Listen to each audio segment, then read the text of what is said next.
Hello, Namaskar. This is Firstpost and you're watching Vantage with me, Palki Sharma.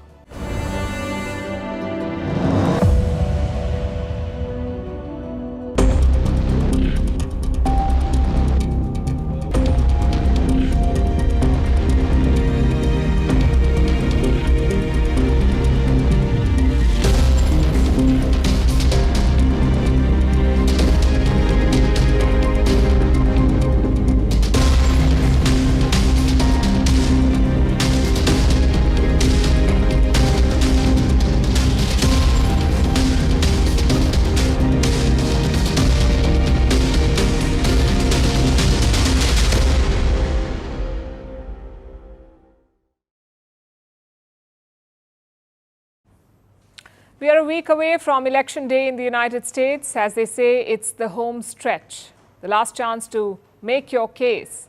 Kamala Harris will be speaking in Washington and Donald Trump is heading to Pennsylvania. But today, the focus is not on the candidates, it is on the ballots. Ballot boxes are being set on fire in the United States. 3 incidents have been reported, 2 of them in Portland and 1 in Vancouver. Not the Canadian city, there's a Vancouver in Washington too. All these cases had the same modus operandi. Someone stuck incendiary devices to the ballot boxes. They began smoking and eventually caught fire. And damages? In Portland, not much. Only 3 ballots were lost, but in Vancouver, hundreds were destroyed. Take a look.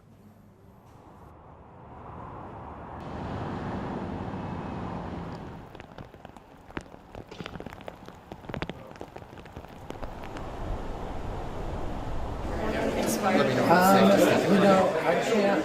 That feels more sophisticated than I was. Local police are on the case. The Federal Bureau of Investigation, or the FBI, has also joined in. So it's all hands on deck. But do they have any suspects? Well, officials have released pictures of a car. They say it's a Volvo sedan. Apparently, this car was used to drop off the device in Portland. If so, the culprit should be caught soon. The police also believe the cases are linked, meaning the same suspects could be behind all the attacks, the ones in Portland and Vancouver.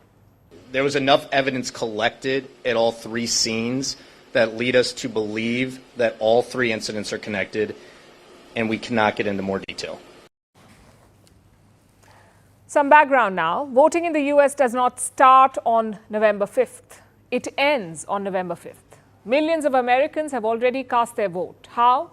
Using early voting methods. You can drop your ballot off in dedicated boxes. You can also mail them via postal services. And what's the advantage? You can avoid the queues on voting day. Nearly 240 million Americans are eligible to vote. Almost 43 million have voted early. Democrats hold a narrow edge in early voting, but Republicans are catching up. Mostly thanks to Donald Trump. In the past, he had opposed early voting. He blamed it for his loss in 2020. But this time, Trump has made a U-turn. He has realized that a lot of voters prefer the comfort of voting early. So he's supporting it. It's common sense. Everyone knows mail-in ballots are a disaster. It'll be fixed. It'll be rigged. People ought to get smart. Early mail-in voting is underway now in Michigan. So if you want, go out and get that ballot. Return it as soon as possible. Which brings us back to the ballot boxes. You will find them across US cities. Not just for the presidential race, but also for congressional races. Basically, seats in the US Senate and House of Representatives. Now, Portland and Washington are Democrat strongholds, but Vancouver is different. Their congressional race is a toss-up. Only 1% differentiated the winner and loser the last time. So naturally, there is concern. What are officials doing to address this? First, they're increasing security at ballot boxes. Second, they're verifying the destroyed ballots. Those voters will get a chance to vote again. As for the suspects, it's hard to say. Last week, a similar incident was reported in Arizona. A post box with 20 ballots was set on fire. It wasn't a political act, though. It was simply vandalism. The man was homeless, so he wanted shelter in jail. I know, only in America. We have to see if these incidents are similar or whether there is some deeper conspiracy this time. But let's also look at the bigger picture. 1 week out, who's leading this race? Kamala Harris is polling at 48.1%. Donald Trump is at 46.6%. So Harris leads by 1.5 percentage points, which is within the margin of error. But that's not her biggest worry. After Biden dropped out, Harris enjoyed a surge of support. By August, she led Trump by 4 percentage points. That lead has now narrowed to 1.5%, so the trajectory will worry Harris. Plus, national numbers do not matter very often. You can get more votes, but you still can lose the election. Because the US has what they call an electoral college. Each state has a certain number of votes. If you win the state, you get all of their votes. In total, there are 538 electoral college votes. Whoever crosses the 270 mark wins the election. Now, most states are fixed in their loyalties, like California. It's always Democratic. Texas is always Republican. So the race really boils down to some swing states, 7 of them. They keep switching hands. Look at the numbers there in the swing states. Wisconsin is tied. In Nevada, Trump leads by 0.2%. In North Carolina, he leads by 1.3%. In Pennsylvania, he leads by 0.3%. In Michigan, Kamala Harris leads by 0.5%. In Georgia, Trump leads by 1.5%. And in Arizona, Trump again leads by 1.9%. This is the story from America's 7 swing states. What does it tell you? A, it's been a great comeback by Donald Trump. He was trailing in a lot of these states. But not only has he closed the gap, he is now leading narrowly. And B, it is still too close to call.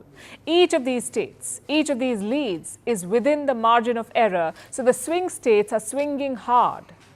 Trump is certainly carrying some momentum into the final stretch. Let's see how Kamala Harris responds.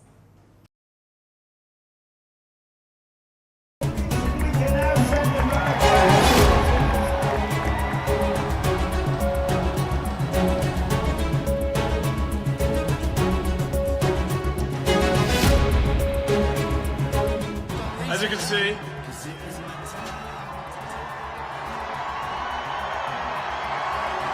I'm not just MAGA, I'm dark, gothic MAGA.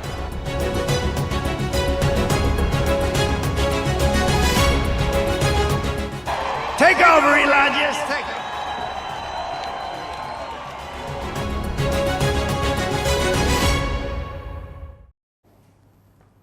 Meanwhile, Elon Musk is preparing for a Trump victory. He backs the Republican candidate, and now he's working on policy prescriptions for the next US president in the hope and belief that it will be Donald Trump.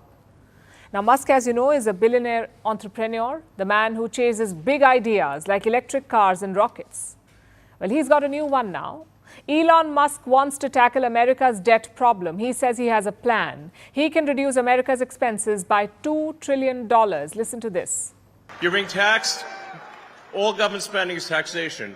So whether it's direct taxation or all government spending, it either becomes inflation or it's direct taxation. Your money is being wasted, and the Department of Government Efficiency is going to fix that. Musk has called America's debt a time bomb. And he has a point. As of today, the US owes over $35 trillion. It's unsustainable debt. According to Elon Musk, the US pays $1 trillion as interest alone. $1 trillion every year as interest. That's more than America's defense budget, by the way. Musk says that taxpayer money is being wasted, and he can help reduce this wastage by as much as $2 trillion.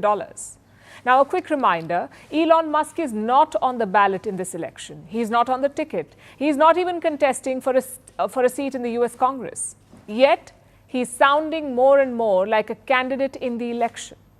He's been actively campaigning for Donald Trump, not just as a star campaigner, but also as a major donor.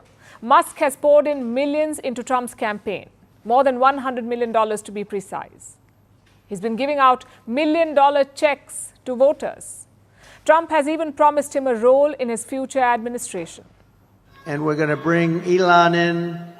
Anybody can land a rocket the way he landed that sucker. Coming down, they said, oh, it's going to crash into the gantry. I said, oh. And then those engines kicked in and the fire and the flame starts pouring out of the left side and starts pushing it over. And it comes down and those big, beautiful arms hugged it like you hugged your child.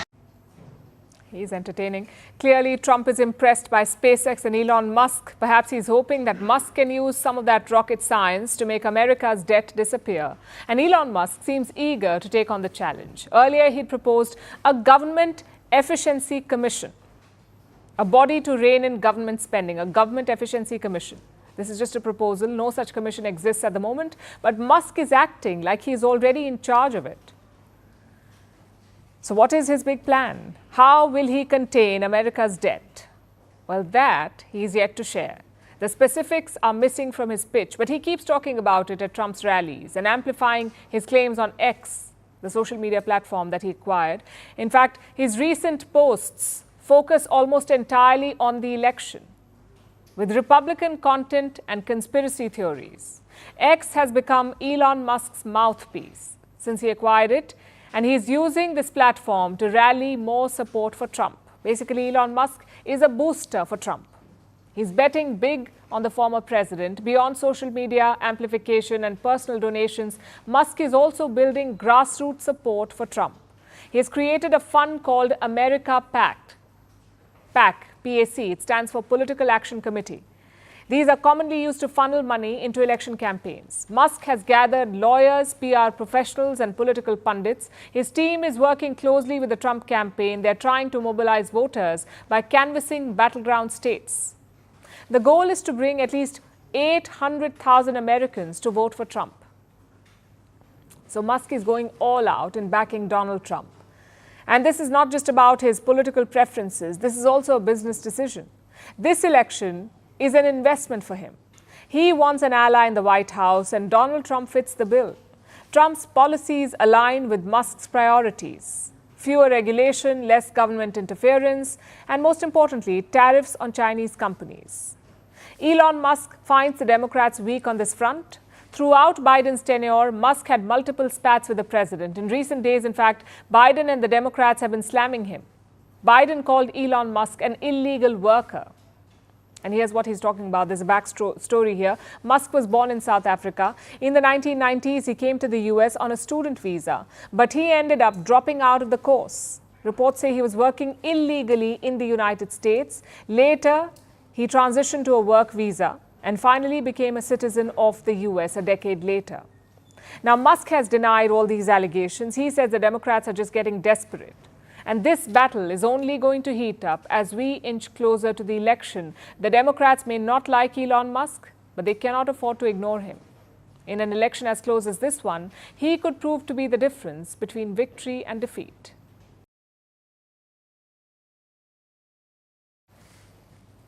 Have you heard of the October surprise? It's usually a major news event or revelation. It happens in the month of October, right before the election in November.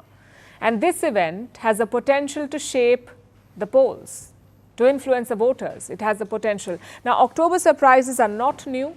They've been a US election staple for decades now. But this October did not throw up anything major. We had the usual headlines here and there. We had the standard acrimony and drama, but nothing to sway the public in a big way.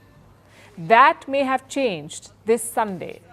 Donald Trump was holding a rally in Madison Square Garden. That's in the city of New York. He was joined by 30 guest speakers. One such speaker was Tony Hinchcliffe. He's a US comedian, and this is what he said. Is absolutely wild times. It really, really is. And, you know, there's a lot going on. Like, I don't know if you guys know this, but there's literally a floating island of garbage in the middle of the ocean right now. Yeah. I think it's called Puerto Rico. Basically, he called Puerto Rico a floating island of garbage, and the people cheered. Now, a quick primer here. Puerto Rico is a Caribbean island located around 1,600 kilometers from the coast of Miami. For 400 years, it was under Spanish possession. But that changed in the late 1800s when the US acquired this island. It is still self-governed, but it's an unincorporated territory of America. Puerto Ricans are US citizens, a status they've enjoyed since 1917. They can travel freely between Puerto Rico and mainland America, the US mainland, which brings us back to the elections. Puerto Rico is not a US state. It does not have electoral college votes. Those who live on this island cannot vote in the election, but if they live in any of the other 50 states of America, they are eligible. They can vote in the US presidential election. And how many of them live on the US mainland? Around 5.8 million. That's about 2% of the US population. It's lower than most other minority groups, but it's the distribution that is critical. Many of these people live in crucial swing states, like Pennsylvania. It's a swing state. Whoever wins Pennsylvania wins the White House. Nearly 500,000 Puerto Ricans live there. And the garbage island comment has not gone down well with them. It's a shame that man thinks about us. When he was there 15, 20 years ago, he had a golf court. He had hotels over there. He lost everything, and now he's, bashing us and talking bad about us. We're part of the United States. We are Americans. I can tell that people are not talking a lot about politics on the streets, and but they're not very happy about Donald Trump. That's one thing I can say. The few things that I have heard, that's what has to do with most of the time, the discontent. And I guess, that tells us, in which way the elections may go. They're quite angry about it. And isolating such a big voter base is never a good idea, especially a week ahead of the election. So the Trump campaign is in damage control mode. Trump is now saying he doesn't even know the comedian. He says someone put him on the stage, but he had no idea who the man was. Basically, Donald Trump is trying to distance himself from this controversy, but looks like his running mate did not get the memo. Again, I haven't seen the joke. Maybe it's a stupid racist joke, as you said. Maybe it's not. I haven't seen it. I'm not going to comment on the specifics of the joke. But I think that we have to stop getting so offended at every little thing in the United States of America. I'm so over it. Can we all just take a chill pill and take a joke from time to time? This is ridiculous. J.D. Vance wants people to take a chill pill, but the Puerto Ricans do not seem so chill. And rallying them are the Democrats. Historically, Puerto Ricans have predominantly voted for the Democratic Party, but in the recent years, the voter base has been divided. Kamala Harris now wants to win that support back, and she's using this as an opportunity. Donald Trump this is not new about him, by the way. What he did last night is not a discovery. It is just more of the same and maybe more vivid than usual. Donald Trump spends full time trying to have Americans point their finger at each other, fans the fuel of hate and division, and that's why people are exhausted with him. Supporting her are popular Puerto Rican celebrities, the likes of Jennifer Lopez, Bad Bunny and Ricky Martin. They've all endorsed Kamala Harris. They've all rejected the garbage island comment. And this is very important. Puerto Ricans are a crucial demographic. They can decide who wins the swing states. Plus, they aren't the only ones who are upset. The Trump rally had racist jokes about a lot of communities, including the Latinos. Where are my proud Latinos at tonight? You guys see what I mean? It's wide open. There's so many of them. It's absolutely incredible. Believe it or not, people, I welcome migrants to the United States of America with open arms. And by open arms, I mean like this.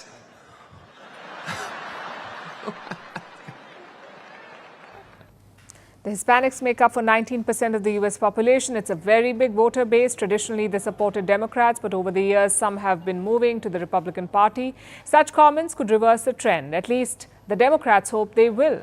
Their numbers aren't looking so great. The race is getting closer than they'd anticipated. Any mistake can tip the scales. Will it be this October surprise then? Guess we'll know in a few days. And do make sure that you tune into Firstpost for all the election updates. Vantage will be coming to you live from Washington, D.C. starting next week. We'll be tracking the race from ground zero, catch exclusive ground reports, in-depth analysis, and as always, an Indian perspective. Only on Vantage, live from the White House next Monday.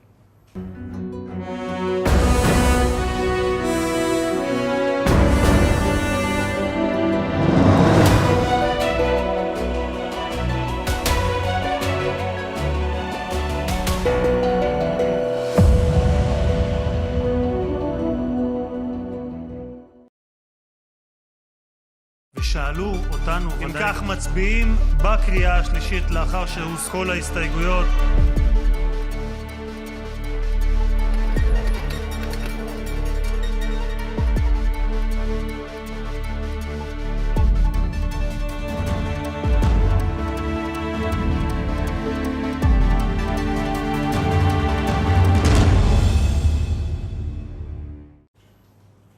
Now let's look at what's happening in West Asia. Israel has launched a new offensive, but not the usual kind. This time it is a legal assault, and the target is also a bit unusual. Israel has set its sights on the United Nations.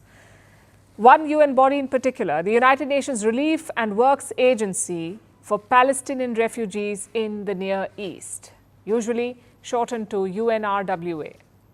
שאלו אותנו, ודאי גם אתם שאלתם את עצמכם, אם כך מצביעים על החוק בכללותו, כל ההסתייגויות, 92 בעד, 10 נגד. אני קובע כי הצעת החוק התקבלה בקריאה השלישית ותיכנס לספר החוקים. UNRWA is an organization that a terrorist organization has completely taken over it. This legislation is disconnecting the relationship between Israel and between this organization. They will not be able to facilitate their activities or their infrastructures or their headquarters in Israel. Israel has banned the UNRWA. It is no longer allowed to operate in the country. Israel has also passed a second law. It bans Israeli officials from having any contact with UNRWA employees. Now, the second law will come into effect 3 months from now. So what does all of this actually mean? Well, for starters, it means that humanitarian assistance to Palestinians will get severely impacted. The UNRWA is a relief agency. It provides aid to Palestinian refugees. It operates in 5 areas: the Gaza Strip, the West Bank, Lebanon, Syria, and Jordan. These are the 5 places where the UNRWA works. Now let's zoom into Gaza and the West Bank. These 2 regions are known as the Palestinian territories. They're both under Israel's control. Israeli forces occupy the West Bank and they control all the entrances into Gaza. So effectively, Israel has crippled the UNRWA in both Israel and the Palestinian territories. About 2 million Gazans depend on this agency for aid. That's almost the entire population there. And their dependency has only increased since the war began last year, but now their primary source of food, medicine and shelter won't be able to function. This has alarmed even Israel's allies. There is an important role that UNRWA plays that no one else on the ground can play right now. And if UNRWA goes away, you will see civilians, including children, including babies, not be able to get access to food and water and medicine that they need to live. And we find that, frankly, unacceptable. The allegations against UNRWA's staff earlier this week were fully investigated and offer no jurisdiction for cutting off ties with UNRWA. This weekend, we therefore joined partners in expressing concerns at the Knesset's legislation and urged Israel to ensure UNRWA's life-saving work continues. We call on UNRWA to continue its path to reform, demonstrating its commitment to the principle of neutrality. Britain's Foreign Secretary mentioned allegations against UNRWA staff. Israel has long alleged that these officials took part in the Hamas attack on October 7th last year. And that is their justification for banning the agency.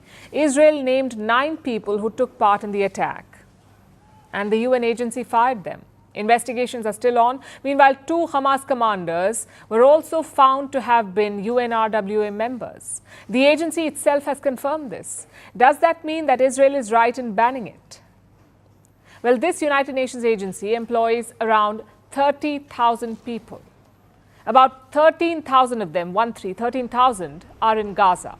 A dozen of them have been accused of having links with Hamas. Those numbers have not convinced even Israel's backers. Some Western countries did stop funding the UNRWA earlier this year, but most have resumed that funding. The US has not. But even Washington says that this agency is indispensable. Israel, though, is not convinced. It seems to have declared war on the United Nations and UN agencies. Earlier this month, Israel declared UN Chief Antonio Guterres persona non grata. He was barred from entering the country. Israel has been trying to crush the UNRWA for years, even before the war in Gaza began, and it has finally succeeded. You may remember back in 2018, Israel also formally left UNESCO, the United Nations educational, scientific, and cultural organization. Israel accused this agency of having an anti-Israel bias because they call the Golan Heights occupied territory, which it is. It was Syrian territory taken by Israel in 1967, but Israel did not like UNESCO reminding the world about this. So they just left the organization along with the US. The US, by the way, joined UNESCO back in 2023, but Israel still has not. Now, this points to a pattern. Every time the UN calls out Israel, it responds by banning a UN agency or even the UN chief. Yet, Israel remains a part of the United Nations. And we know that the UN is far from perfect. We point this out ourselves quite often. It's an outdated body stuck in the post-World War II era, and it does not represent the world fairly. But if you're a member, you have to follow the rules. You can try and change the United Nations from within, but you can't just ignore rules that you do not like. You can't just ban agencies and secretary generals if you don't agree with them.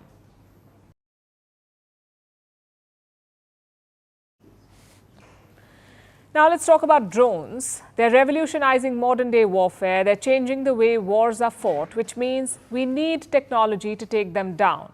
One such piece of equipment is an anti-drone gun. It disrupts the signal between the drone and the operator, making the weapon useless. The world does have such guns, but most of them are big and unwieldy. So India is offering an alternative. India has unveiled a new gun called the Vajra shot. It weighs just about 3.5 kilograms. It has a bigger range than most anti-drone guns, and it's a made-in-India defense solution. More importantly, it's not our only one. India's defense exports have shot up to $2.6 billion this year. So who are the top buyers, and what does this trend mean for India? Our next report tells you.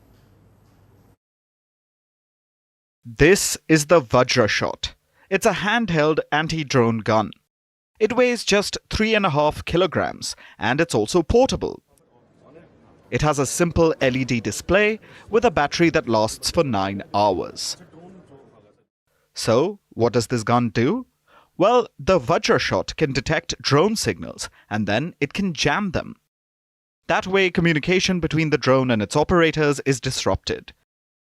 It has a range of around 4 kilometers, but what's even more crucial is that the gun can adapt its output frequency. That way, it can neutralize a wide range of drones. The gun was designed by the Chennai-based Big Bang Boom Solutions. It's been deployed for the Indian Army and Air Force. It's already received orders of up to $25 million. That's around 210 crore rupees. Now, this isn't the first such anti-drone gun. The United States has its Drone Defender and Raytheon's Coyote UAV. Russia has a similar handheld system, the Rex-1 system. But both of these systems are bulkier. They offer soldiers less flexibility in the battlefield, which makes the Vajra shot unique. And guns like the Vajra shot have become crucial, especially in modern-day warfare. Drones have changed the ways wars are being fought. We've seen that in Ukraine. Between 2018 and 2023, states using drones have risen from 16 to 40. That's a 150% increase. That means that there's a need for anti-drone systems like the Vajra shot. Plus, it's a made-in-India defense solution. In 2023, India crossed some milestones in defense production. It produced military equipment worth $15 billion. And it's not just the public sector, the private sector is playing a big role too. The Indian government has issued over 600 licenses to more than 350 companies. There are your big players like the Tata Group and the Bharat Forge, but there are also startups. 329 of them are engaged in defense production. Made-in-India defense items are also finding takers across the globe. India's defense exports currently stand at $2.6 billion. That's around 21,083 crore rupees. India is shipping weapons to around 100 countries. The top buyer is Armenia. Yerevan buys finished weapon systems like the Akash air defense missile systems and the Pinaka multi-launch rocket systems. The other two top buyers are the United States and France. Both countries import a lot of software, subsystems and components. There's also interest for India's BrahMos missiles. New Delhi has already exported them to the Philippines. India is also in advanced discussions with Indonesia and Thailand for the same. Other ASEAN nations and Gulf countries are also interested. So there is demand for made-in-India weapons. Traditionally, India has always been a defense importer. New Delhi still remains the world's largest arms importer.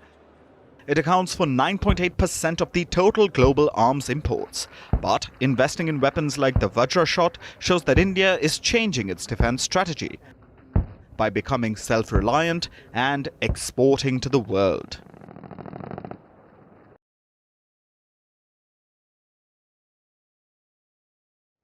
Xi Jinping's grand project is on life support. I'm talking about the BRI, or the Belt and Road Initiative.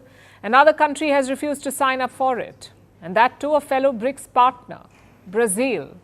China tried hard to get President Lula da Silva on board last week. They hosted his advisors in Beijing. They tried to sell the grand BRI vision, but no luck.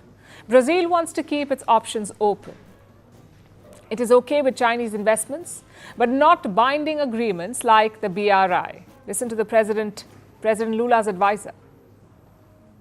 The Chinese call it the Belt and Road, and they can give whatever names they want. But what matters is that there are projects that Brazil has defined as a priority, and that may or may not be accepted by Beijing.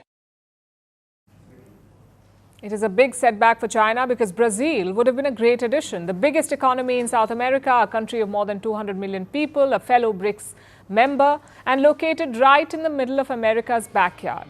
China had everything mapped out. President Xi Jinping is traveling to Brazil next month. Chances are the BRI would have been a big headline. Xi's big success in Brazil, that's what they thought. But now he will return empty-handed.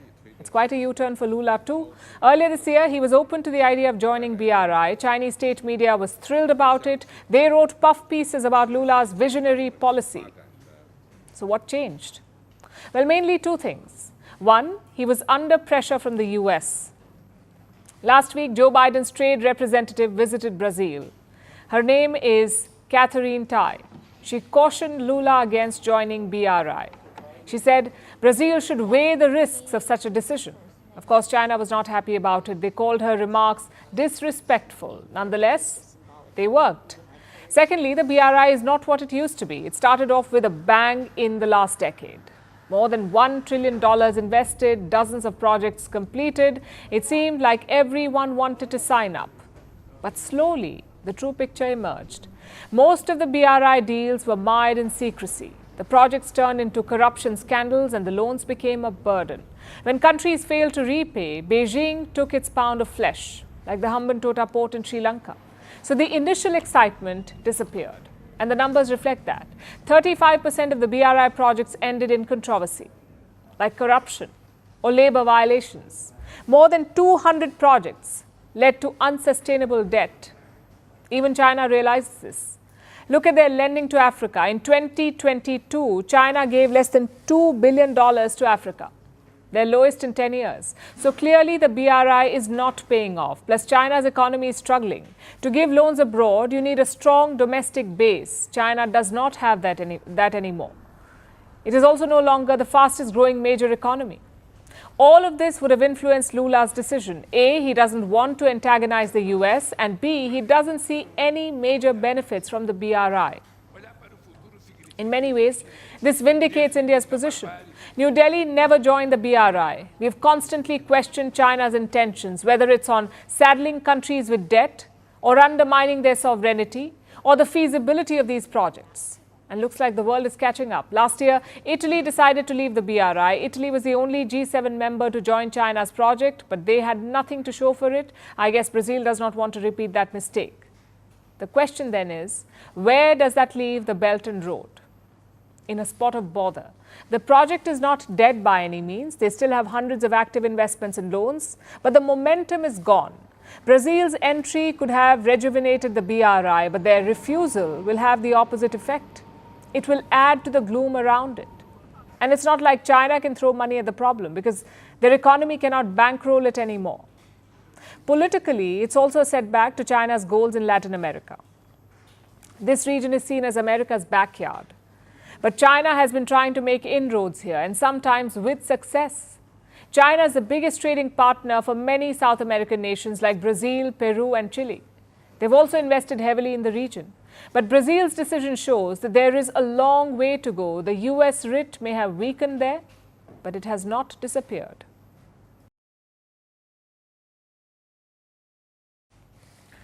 Our next story is about Boeing, the embattled plane manufacturer. It has launched a fire sale of shares. Boeing plans to sell nearly $19 billion worth of stock. The company is running low on cash. Its credit rating may drop to junk status soon. Boeing desperately needs to raise money to avert this crisis, but the company's woes do not end with that. Boeing's factory workers remain on strike. The protest has entered its 7th week, and there is no resolution in sight.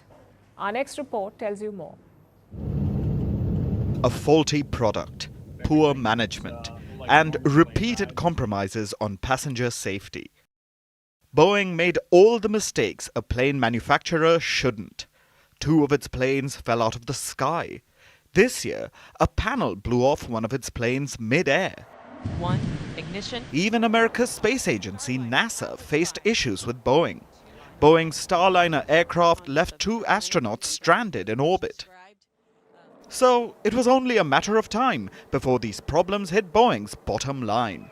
The company is bleeding cash.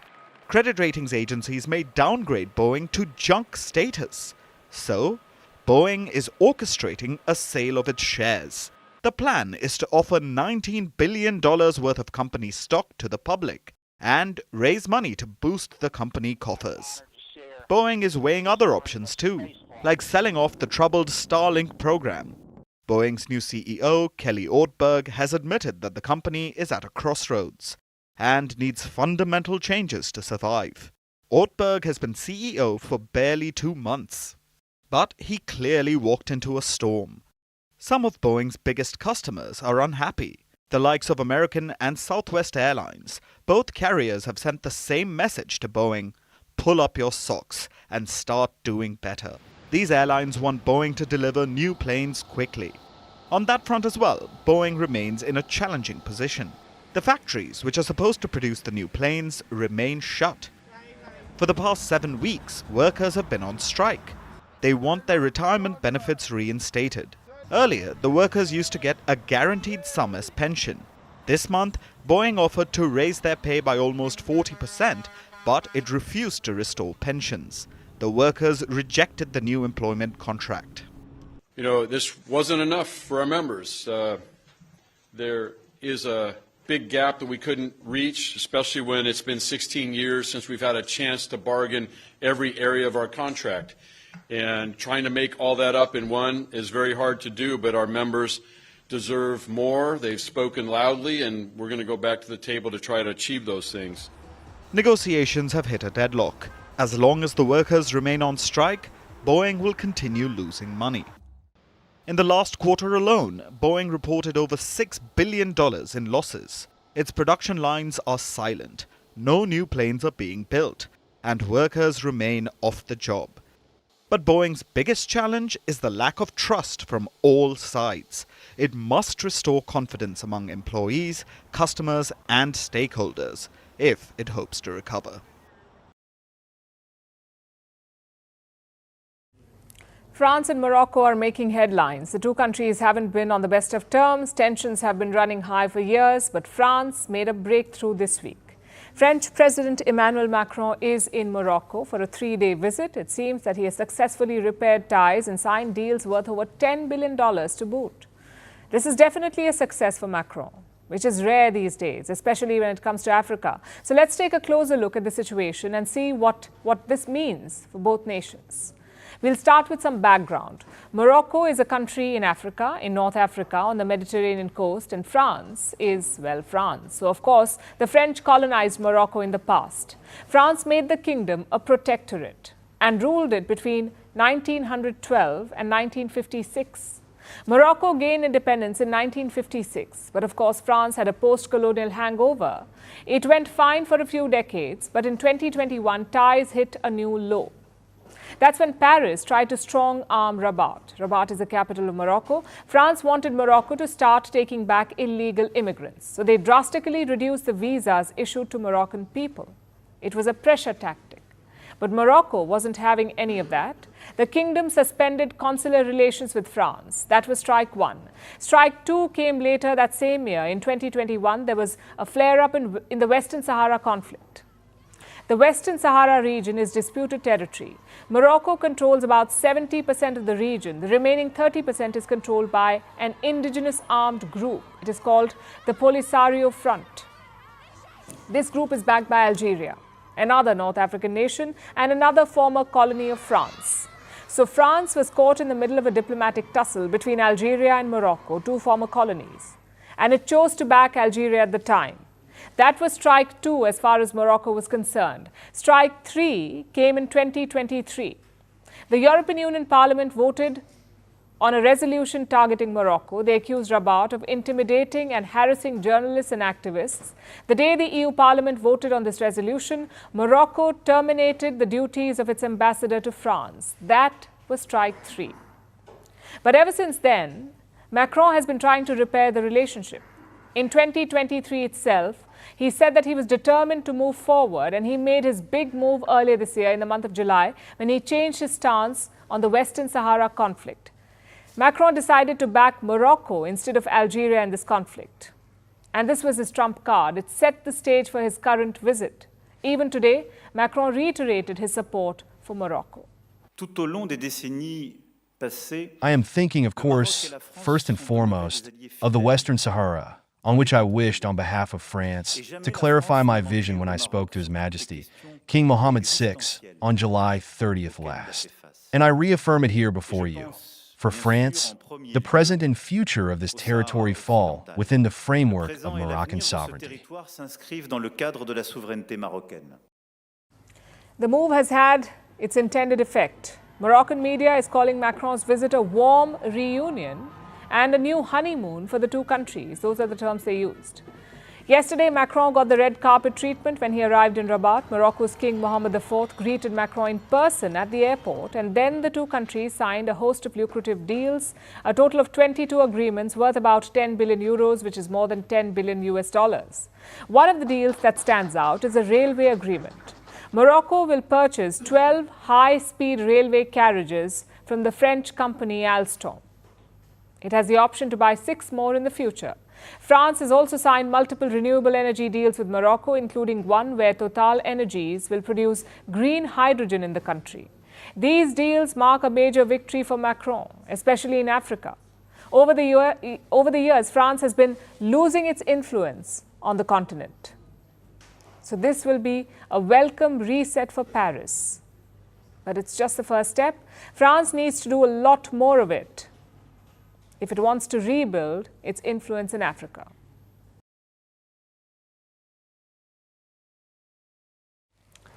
Speaking of rebuilding influence, let's talk about the Catholic Church. Christianity is witnessing a decline in the West, and the Pope is worried. So he has embarked on a new spiritual journey, this time to curry favor with Gen Z, or those born between 1997 and 2012. After releasing a digital rosary and a Gen Z documentary, now the Vatican has launched an anime mascot, specially for the young. But will all of this work? Here is a report. If you were to visit Rome right now, this is what you would see. Construction walls and scaffolding surrounding landmarks. Workers are racing to spruce up Rome, and mainly the Vatican, which is the headquarters of the Roman Catholic Church and home to the Pope. This Christmas Eve, the Vatican is expecting hundreds of thousands of pilgrims for the Jubilee festival. This is a rare Catholic tradition.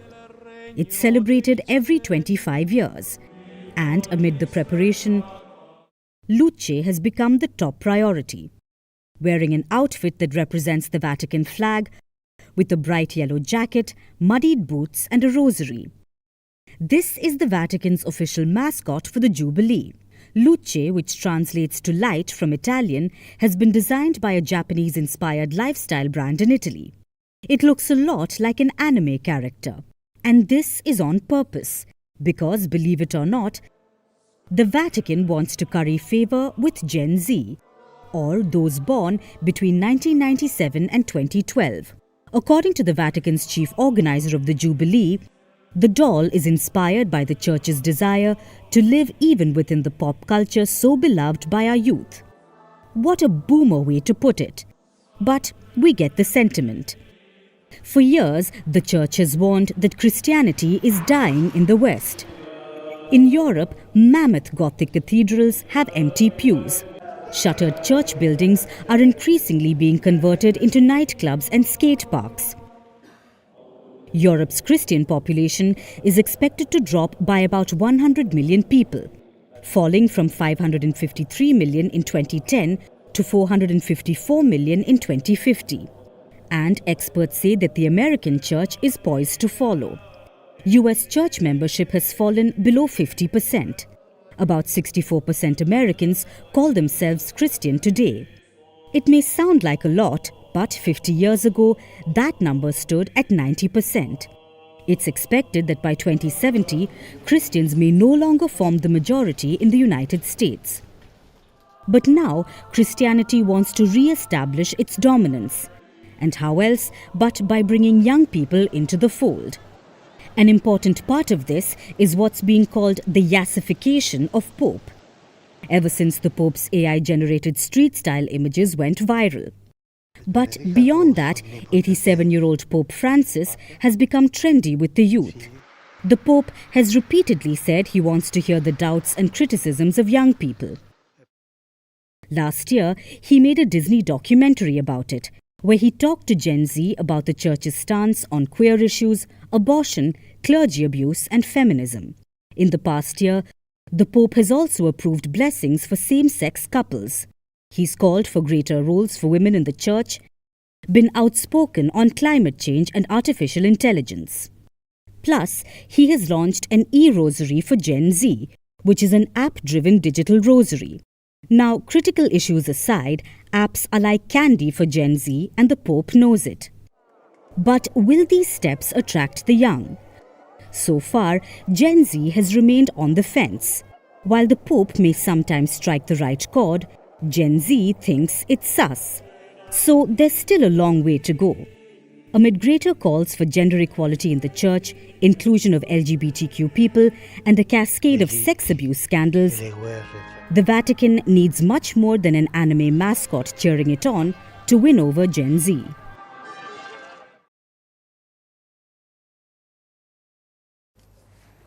Now let's turn our attention to India, where homes are being decorated with lights and rangolis as millions celebrate Diwali, the festival of lights. This is a 5-day festival, and it has begun today with Dhanteras. Dhan means wealth. Dhanteras is a festival of prosperity and abundance, so it is considered auspicious for making purchases. If you're in India, you will find shops jammed with people who are buying gold, silver and other valuables. And while this is common practice, there is more to Dhanteras than just the pursuit of material wealth. You see, Dhanteras coincides with Dhanvantari Jayanti. According to Hindu mythology, Dhanvantari is the god of medicine, the god associated with Ayurveda. He represents healing and well-being. And today, on the occasion of Dhanvantari Jayanti, health is also celebrated as a form of true wealth. On this occasion, Prime Minister Modi extended his greetings, saying that a nation's progress accelerates when its citizens are healthier. And this is true, not just for India, but for any country. We already know that when a nation's economy improves, the health of its citizens improve. But it may be less obvious that the opposite is also true. And the logic is quite simple here. The healthier the citizens, the more effective the workforce. So healthy people create economic health. By how much? As much as 50%. The health of people affects a country's economic growth by 50%. This is according to the World Bank. So without health, there is literally no wealth. And not just on a global or national level, but also on a personal level. As time goes by, as people mature, they experience more life. at least in the philosophical sense, and their values evolve. The meaning we attach to wealth also changes with time. Research proves that as people grow in experience, the true meaning of wealth changes for them. They start associating true wealth with things that bring happiness. And what is true wealth then? Again, when researchers ask this, they're not really talking about money. This question is more about what truly gives you happiness.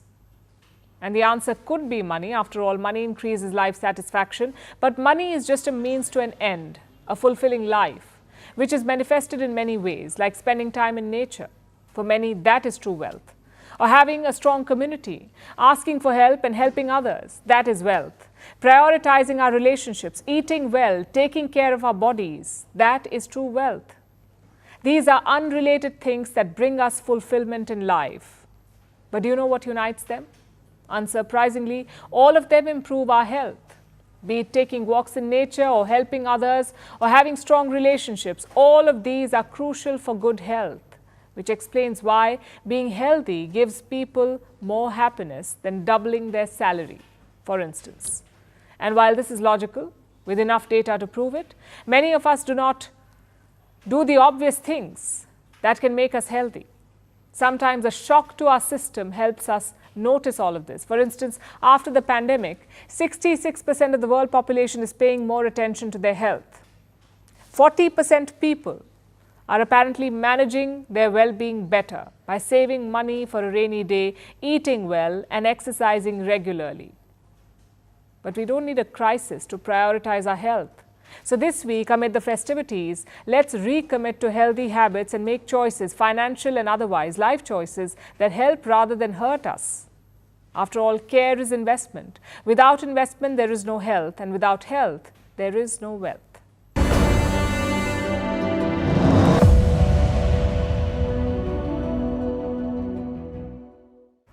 So we are days away from the US election. I'm sure Donald Trump and Kamala Harris are nervous, but I'll tell you who's not. Joe Biden. You may remember Biden from 6 months ago.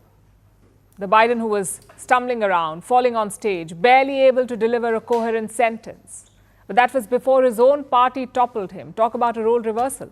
We have heard of the US president toppling foreign governments. But this time, the US president himself was the victim of a coup. And guess what? It has worked wonders for Biden. Suddenly, he's jogging in front of the White House, speaking full sentences and making jokes about himself. Forget those de-aging tech bro billionaires. Someone should find out Biden's recent routine. Take a look at this.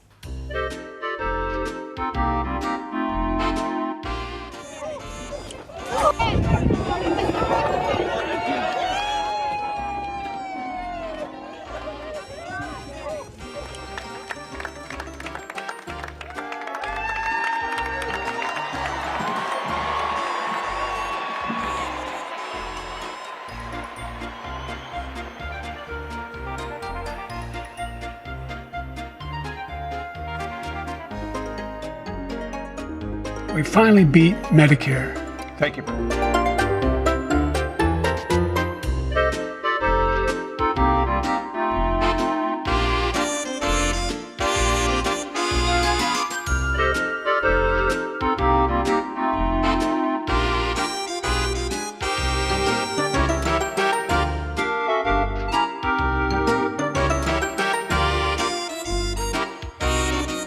Ladies and gentlemen, President Putin. President Putin. We're going to beat President Putin. President Zelensky. I'm so focused on beating Putin.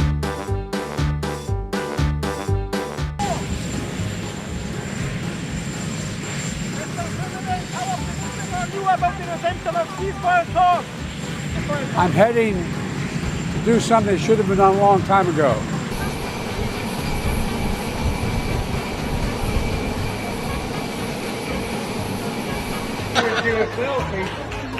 There you go. Jessica, if I'm really good, maybe you can get me a job in this. Do you want to reconsider dropping out of the race? Back in.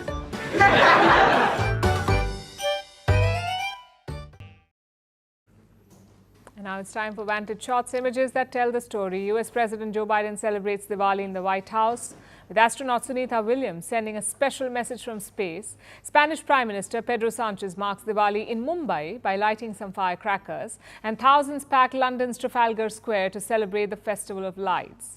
Finally, we're also taking you back in history. On this day in 1929, Black Tuesday hit the Wall Street. 16 million shares were sold on the stock market in a single day.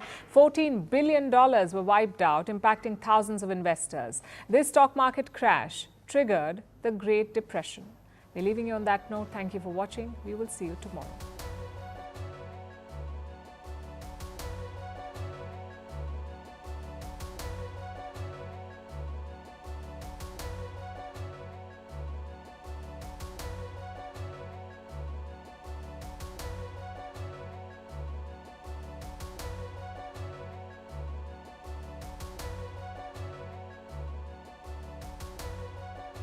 This year, I have the unique opportunity to celebrate Diwali from 260 miles above the Earth on the ISS. On this day, I specifically think about my father, who immigrated to the U.S. from India. He kept and shared his cultural roots by teaching us about Diwali and other Indian festivals.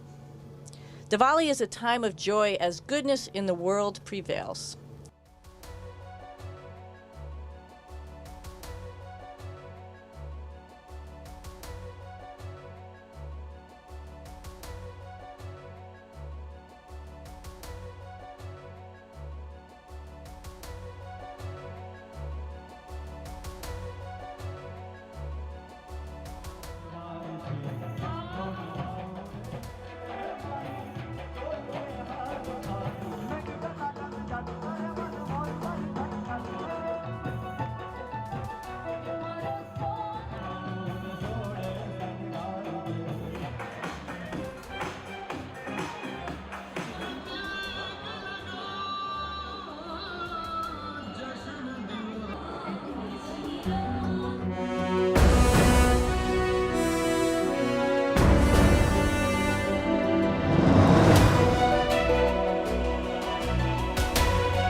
Kamala mentioned my name, I think, 21 times. She didn't mention the border.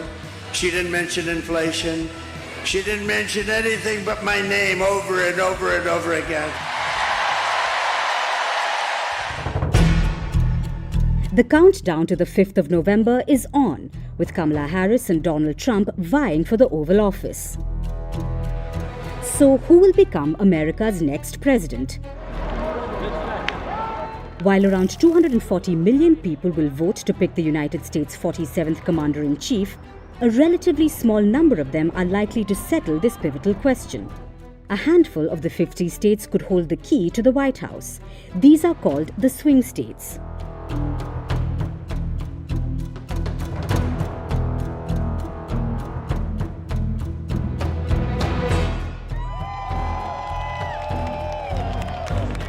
As the name goes, they could swing either Democrat or Republican. They're also known as battleground states or purple states. They could potentially be won by either candidate. So parties tend to spend a disproportionate amount of time, resources and energy on bagging these states.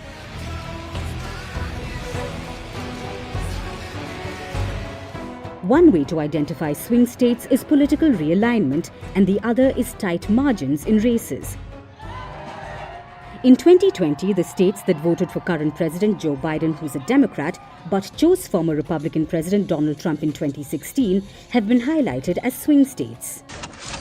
They are Arizona, Georgia, Michigan, Pennsylvania, and Wisconsin. These 5 states, along with North Carolina and Nevada, were won by a margin of 3 percentage points or less. Both Kamala Harris and Donald Trump's campaigns have been at full throttle to win over the voters in these states. Let's look at each swing state in the 2024 US presidential election. Arizona, also known as the Grand Canyon State. In the 2020 race, Arizona, for the first time since 1996, voted to back a Democrat. For decades, the state has been characterized as red, but Joe Biden flipped it by about 10,000 votes in 2020. The state borders Mexico, so it has been at the center of a raging immigration debate. The issue has been a top concern among voters. Though border crossings have fallen in recent months, they hit a record high in December 2023 and January 2024. But Donald Trump has repeatedly attacked Vice President Harris on the current administration's record on immigration. The former US president has also promised the largest deportation operation in US history if he's back in the White House. Apart from immigration, abortion access has also left Arizona divided. State Republicans attempted to bring back a 160-year-old near-complete ban on terminating pregnancies, but the move was foiled.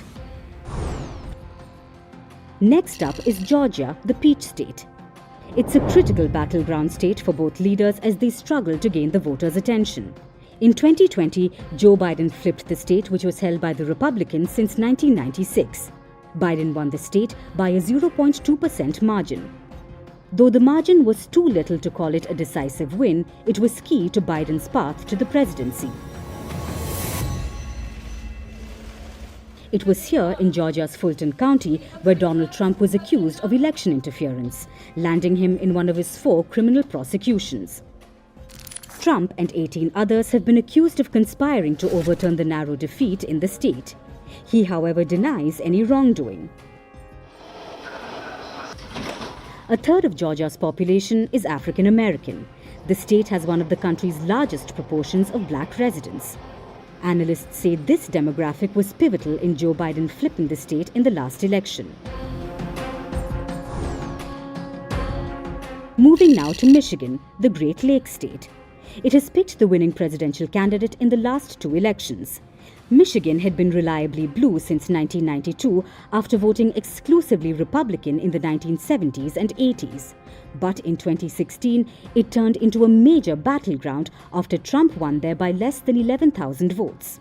In 2020, Joe Biden swung the state back to blue with a wider margin. But currently, the state has become symbolic of countrywide anger against President Biden, due to his support for Israel in its war against Gaza.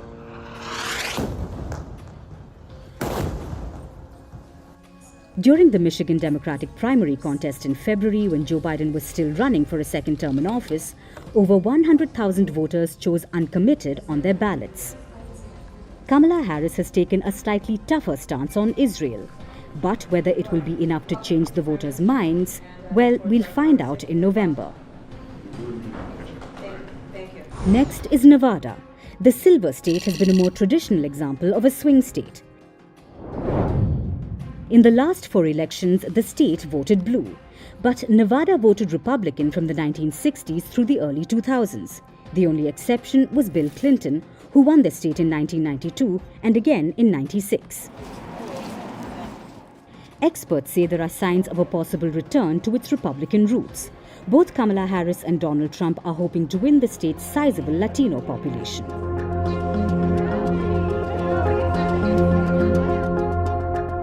Unemployment is also one of the major concerns here. The state has the highest unemployment rate in the US at 5.1% after California and the District of Columbia.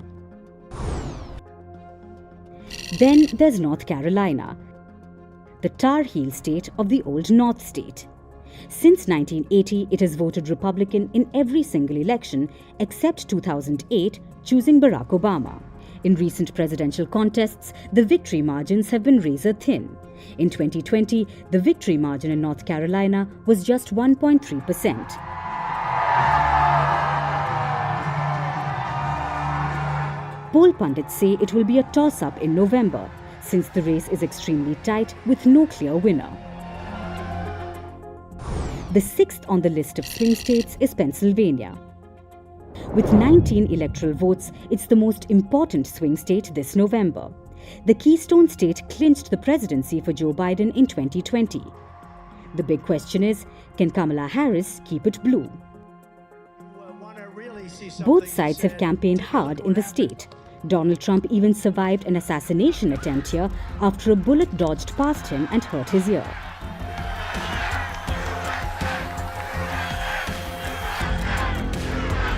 Donald Trump broke the blue streak in the state with his 2016 victory. But 4 years later, in 2020, Biden secured a blue wall that also included Michigan and Wisconsin. Now Trump is hoping to lure Pennsylvania voters back. The seventh and final one is Wisconsin, the Badger State. It also picked the winning candidate in both the 2016 and 2020 elections, but only by a margin of around 20,000 votes each time. Since 1988, Wisconsin had been a reliably blue Rust Belt state. Trump broke that streak in 2016 and turned it red. Analysts say it's states like Wisconsin where an impact could be made by third-party candidates. Among them is Green Party's Jill Stein. The Democrats have been fighting to remove her from the ballot in Wisconsin, saying that the Green Party did not comply with the state election laws. Republican candidate Donald Trump has described the state as really important. He said, and I quote, "If we win Wisconsin, we win the whole thing." The Republican National Convention was held in Milwaukee. Kamala Harris was also rallying in the same city when the Democratic Convention nominated her as their presidential candidate. In the United States, when a sitting president is up for a re-election, fewer states tend to change parties. In the past 8 US presidential elections, the 1992 election had the highest number of states that switched sides. 22 states flipped. It's often called the year of political realignment, when Democrat Bill Clinton defeated incumbent President George H. Bush. In 1992, states including Colorado, Maryland, and even California, which had voted Republican for years, chose to go blue, and then reliably stayed that way for the next decade. Can 2024 be another year of political realignment in US history? Well, we'll find out on the 5th of November.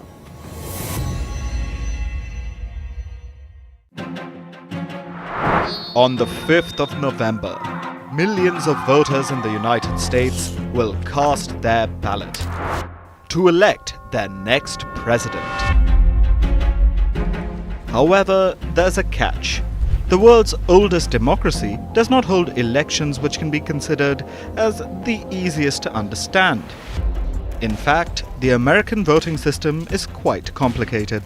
Now, most democracies in the world follow something that's called the popular vote, where voters directly cast their ballots to a political party or leader. It's a direct transfer of the vote from the voter to whoever is on the ballot. But the United States does not follow this. In fact, it's the only democracy in the world that has an indirect voting system called the Electoral College.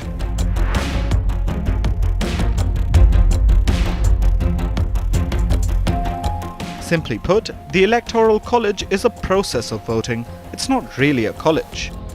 It was established in 1787 AD and was included in the US Constitution by the Founding Fathers.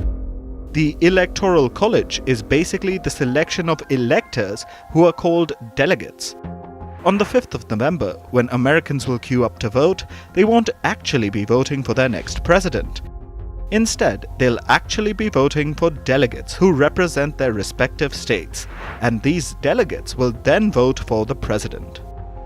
So, how does the Electoral College work?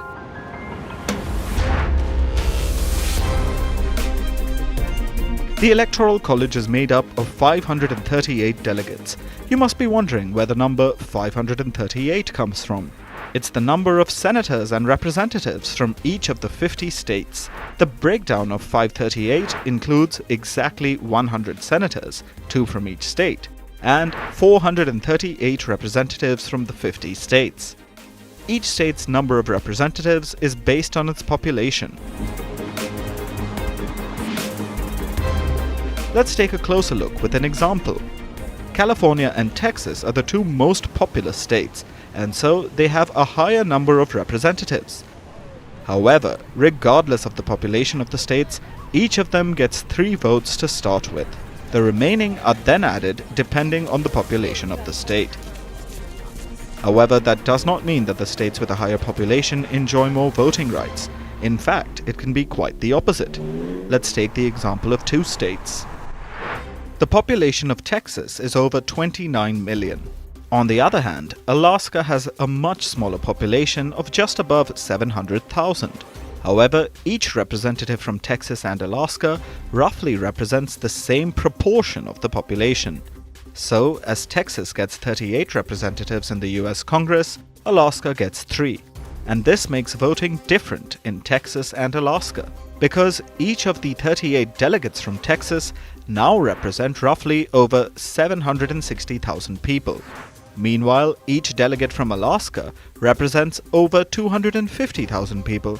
Basically, it takes 760,000 people from Texas to get 1 vote, but it just takes 250,000 people from Alaska to get that same 1 vote. So the vote in Alaska can be considered a lot more influential. When Americans go to polls in November, they aren't exactly voting for the president directly, but their state's representatives, whether that's Democrat or Republican. And then these delegates give their votes to the presidential candidate from their party. Whichever candidate then wins the majority in a state, no matter how big or small it may be, wins all the electoral votes of that state. And in total, to win the race to the Oval Office, a candidate must win 270 and more votes across 50 states. So when Americans say this, I love her. I am so glad to see a presidential nominee who is youthful and joyful, and I think that reflects right back onto the Democrats. My first time voting in a presidential election, and I could not be happier. I don't know the exact numbers, but I know the last election, I think Trump got like 88 or 90% of the vote here. I think he's going to get that again. The courts will take care of that. Let's take care of them in November. what they really mean is that they will vote for the delegates who represent their political party. And then, those delegates will vote for the presidential candidate from their respective parties. Kamala, you are fired! You're fired! Get out! Get out! It's time to turn the page. However, the delegates don't have to necessarily vote for the candidate that the population wants to give its vote to. In fact, electors are free to vote against the wishes of the people. And this is despite having been elected as a delegate by the voters. So, with how complex the electoral system is, should the US continue with it, or adapt the much simpler popular voting system?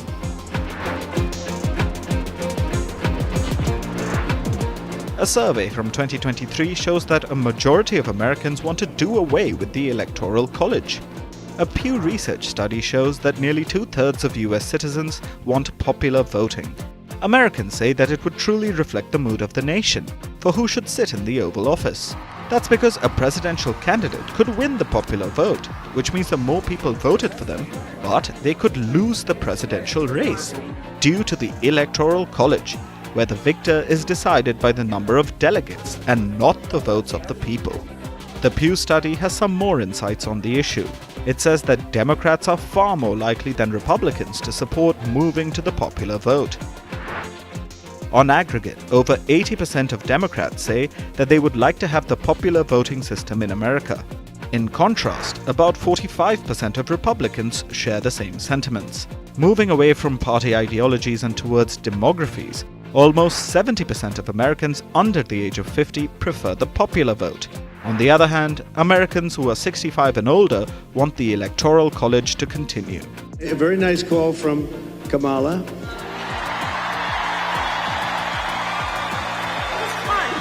The current system allows a candidate to lose the popular vote, but still win the Electoral College. This occurred both in the 2000 and the 2016 elections, which were won by George W. Bush and Donald Trump, respectively. However, the only way to change the Electoral College would be through a constitutional amendment. But amending the Constitution is a Herculean task. The last time it was done was in the year 1992, and it was about raising salaries for congressional lawmakers. So, for now, it looks like Americans will have to keep voting using the Electoral College to elect their president.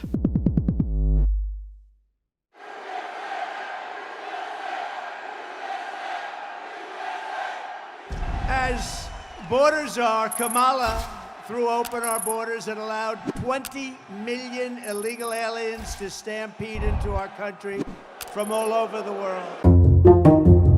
Every U.S. citizen has the right to vote. And this year, every eligible voter's ballot will decide who will be the next U.S. president. The 2024 race for the White House will see over 200 million Americans cast their vote. I accept your nomination to be President of the United States of America. However, there are over 350 million people living in the United States. So why isn't the number of eligible voters higher? And is voting restricted only to American citizens?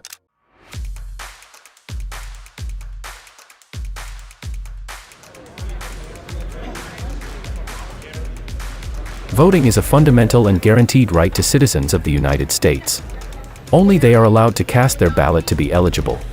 Here's what the requirements are. A person has to be a U.S. citizen. This could be through birth in the U.S., through birth overseas to parents who are U.S. citizens. Then there is the process of naturalization. It is the process of voluntarily becoming a U.S. citizen, and then you also have to be 18 years and older on voting day. If you meet these requirements, then you may register to become a voter and cast your ballot in the U.S. elections.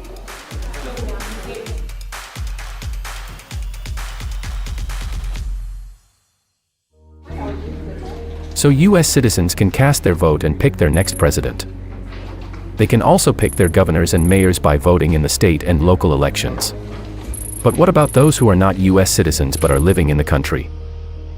This includes people who are in America on work visas or those who have acquired lawful permanent resident status, also known as green cards. But what about the 50 million international tourists and the 1 million plus international students? And millions of illegal migrants? Can these people also cast their vote? Here's what the rules say. Lawful permanent residents or green card holders cannot vote in the federal elections. This includes the presidential, Senate, and House of Representatives races. Additionally, green card holders also cannot vote in state elections. That's because most U.S. states follow federal law. However, green card holders can exercise their voting rights in certain towns and cities where local law allows them to vote. States like Maryland and Vermont allow green card holders to vote. However, U.S. federal law allows green card holders to participate in other political activity. This can include volunteering in political campaigns or advocating for social issues. And what about the others? Well, apart from green card holders, international tourists, students, people on work visas, or illegal migrants cannot cast their ballot in either the federal, state, or local elections. However, they can take part in political events and campaigns, but only as volunteers. This brings us to the question, why is citizenship and voting a raging debate in the United States? It all started in February, when Tesla CEO and tech billionaire Elon Musk sparked a debate on his social media platform X. He questioned US President Joe Biden's migration policy. Musk said that Biden purposely had weak borders so that millions of illegal migrants could enter the US. Musk added that the Biden administration would fast-track citizenship for those migrants and create a permanent majority, a one-party state. The billionaire said that this was the strategy of the Democrats to ensure that they win the 2024 presidential race. Musk's tweet was not taken seriously at the time, but that all changed in June, when Joe Biden announced that he would give citizenship to 500,000 people who are undocumented spouses of Americans but have been living in the United States for over 10 years and more. Today I'm announcing a common sense fix to streamline the process for obtaining legal status for immigrants. And that's when the Republicans jumped on the matter. At least 16 Republican states are suing the Biden administration for this move. Elon Musk says the Democrats are importing voters. The Republican-led states argue that Biden has bypassed congressional laws to fast-track citizenship for blatant political purposes. However, the Democrats have hit back. Vice President Kamala Harris has called it Republican strategy to tear apart families. Harris has accused the Republicans of hindering the process of legalizing the migrant status of millions. Donald Trump believes a border deal would hurt his campaign. So he ordered his allies in Congress to kill the deal. Well, I refuse to play politics with our security, and here is my pledge to you. As president, I will bring back the bipartisan border security bill that he killed, and I will sign it into law. This brings us to the question, how easy is it to get voting rights as a migrant? And will Biden's citizenship policy benefit the Democrats?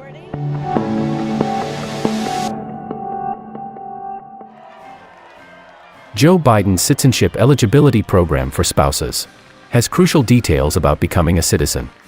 The program allows undocumented spouses of Americans who have lived in the U.S. for at least 10 years or more as of June 17, 2024. To apply for citizenship, they should have no criminal history and will have to provide extensive documentation of taxes and their marital status. Once the application is approved, the qualifying applicant will have 3 years to obtain a green card or risk deportation. And after getting a green card, they can apply for naturalization or full U.S. citizenship. This means that the almost 500,000 spouses of Americans will not be eligible to vote in this year's election.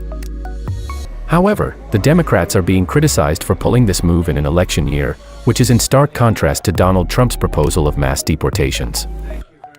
We will do large deportations. Additionally, the path to U.S. citizenship takes roughly a decade. So the influx of immigrants during Biden's tenure will also not have a direct impact in this year's election. However, it will steer how Americans will vote this year, with border security remaining one of the top concerns.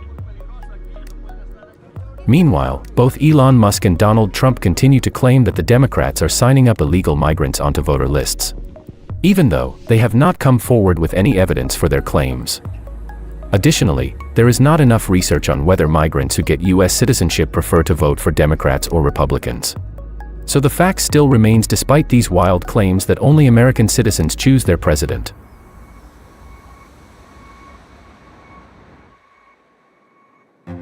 On the 5th of November 2024, millions across all 50 states in the United States will vote to pick their next president. In the U.S., the winner is not the candidate who gets the most votes across the country, which is the popular vote. Instead, both candidates compete to win contests across the 50 states. But over years, electorates in some of these states have been good reflectors of the voting behavior of the entire country. These states are called the bellwether states. They tend to reliably match the countrywide outcome of the presidential election. So, candidates favored in the bellwether states mostly end up winning the election. We want Kamala, yes we do! These states are Ohio, Nevada, New Mexico, Florida, Colorado, New Hampshire, and Pennsylvania. Let's begin with Ohio, the Buckeye State. It has historically been a bellwether state and continues to hold on to that status. The candidate who wins Ohio usually has a very good chance of spending the next 4 years in the Oval Office. The state holds the highest bellwether percentage at 90.9%. It has held that status for 14 presidential election cycles, across 60 years, from Lyndon Johnson's landslide win in 1964 to Donald Trump's victory in 2016. Ohio's choice won the Electoral College in every election. It held the longest streak of a bellwether state, until 2020, when the Buckeye State recorded its first miss. It gave a majority of its vote to then-incumbent President Donald Trump. The former president had an 8-point margin of victory in the state, but Trump still lost to Joe Biden in the National Vote and Electoral College.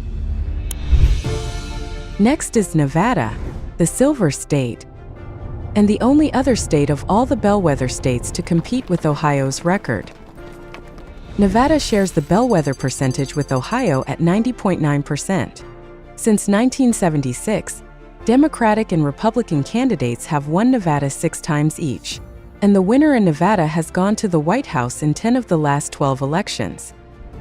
But just like Ohio, Nevada too has had one miss since 1980. In 2016, Hillary Clinton won the state over Donald Trump, who won the presidential election. Instead of taking charge that night, Hillary Clinton decided to go home and sleep. Incredible. In 2020, the state was back to its winning ways, when Joe Biden carried the state. The state has just 6 electoral votes, but no presidential candidate ever been able to take the silver state for granted, because it's also a swing state.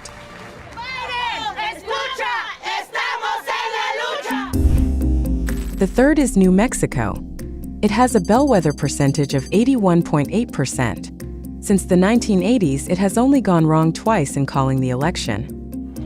In the year 2000, the state sided with Al Gore over George W. Bush, with a vote margin of just 366 votes. I'm sure there's some people in this state that say, I don't like George W. because who his dad is. Very few are saying they don't like George W. because who my mother is, by the way. In the year 2016, Hillary Clinton carried the state, while Donald Trump won the presidency. If we consider statistics from the year 1912, which is when New Mexico became a state, then the number of misfires for New Mexico goes up to 3. In 1976, New Mexico picked the incumbent Gerald Ford, but Democrat Jimmy Carter won the presidency. Fourth bellwether state is Florida. The Sunshine State also has an impressive record. With an overall bellwether percentage of 81.8%, Florida has only gotten it wrong twice since 1980. Once in 1992, when it voted for incumbent George H. Bush, and Bill Clinton won the presidency. I, William Jefferson Clinton, do solemnly that I will faithfully execute the office of President of the United States. And in 2020, when the state voted red backing Donald Trump, but Democrat Joe Biden swept the presidential election. Next is Colorado. The Centennial State is also high on the list of bellwether states. Colorado's bellwether percentage stands at 81.8%. This state too has had 2 misfires in the last 43 years. Like Florida, Colorado too backed George H. Bush in 1992, and the state voted for Hillary Clinton in 2016. But Donald Trump pulled off a massive upset. Sixth is New Hampshire. The Granite State shares its bellwether percentage with Colorado at 81.8%. The 2 misses on its record are from the year 2004 and 2016, when incumbent President George W. Bush won a second term in office, but New Hampshire picked Democrat John Kerry. And in 2016, when the state threw its weight behind Hillary Clinton. Thank you so much! The 7th and last on the list is Pennsylvania, the Keystone State. It also a bellwether percentage of 81.8%, but the state had back-to-back failures in the year 2000 and 2004. It rejected George W. Bush in 2 consecutive presidential elections, voting for Al Gore in the year 2000 and John Kerry in 2004. Pennsylvania chose blue, but Bush left it red-faced. With 19 electoral votes, Pennsylvania is also a swing state. The United States also has 19 bellwether counties across 50 states. From 1980 to 2016, these 19 counties have voted for the winner of the presidential election, every single time. In fact, Valencia County in New Mexico has had the most impressive feat. It has been voting for the winner since 1952. But the 2020 presidential election was a blot on their record. 18 out of the 19 bellwether counties got it wrong that year. They voted for former President Donald Trump. They backed him not marginally but in huge numbers. But Joe Biden won the presidency. The only one whose record was intact was Clallam County in Washington, that voted for Biden. So which way will these counties and states go this November? Will they help Donald Trump return to the Oval Office? From the day I take the oath of office. Or will they ensure Kamala Harris scripts history by becoming the first female president of the United States? It was the same old show. Same old tired On November 5th, as voting gets underway in America, A quick reminder. Vote. all eyes will be on these 7 bellwether states and the 19 counties to indicate which way the wind is blowing.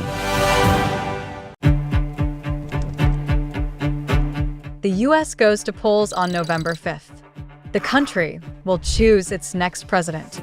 It will either be Kamala Harris from the Democratic Party or Donald Trump from the Republican Party.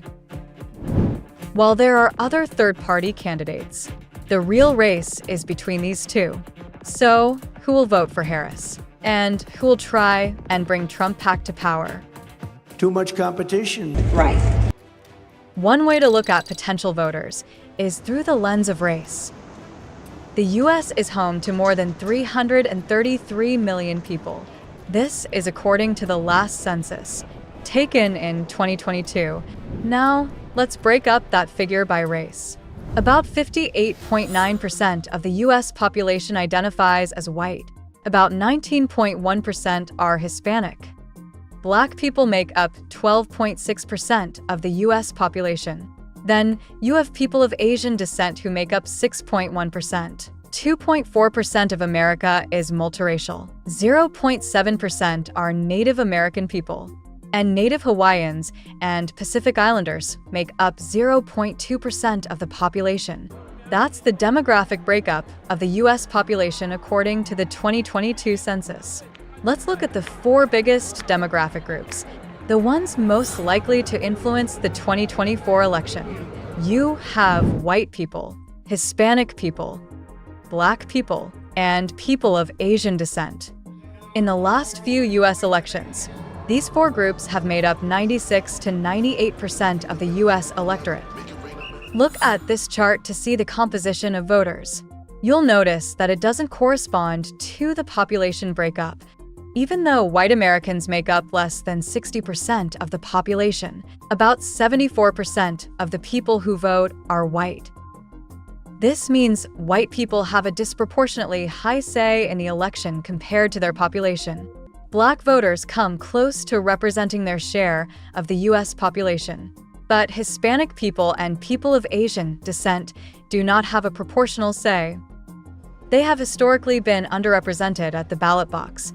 So, while the 4 major racial groups do decide U.S. elections, white people have the biggest say by far.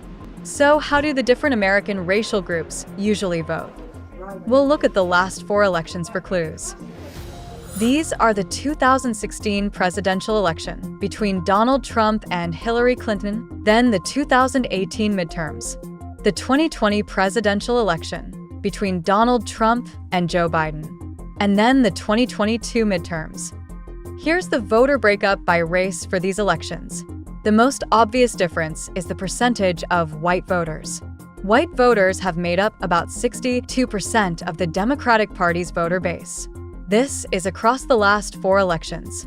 In contrast, white people made up about 87% of the Republican Party's voter base. They are the driving force behind the Republicans, and it seems more white people vote for the GOP than for the Democrats. This has consistently been the case. Let's zoom in on the last election. In the 2022 midterms, 57% of all white voters choose the Republican Party. 41% voted for the Democrats, and 2% cast their votes elsewhere. So Republicans have the edge when it comes to white voters. But that edge is blunted when the black vote comes into play.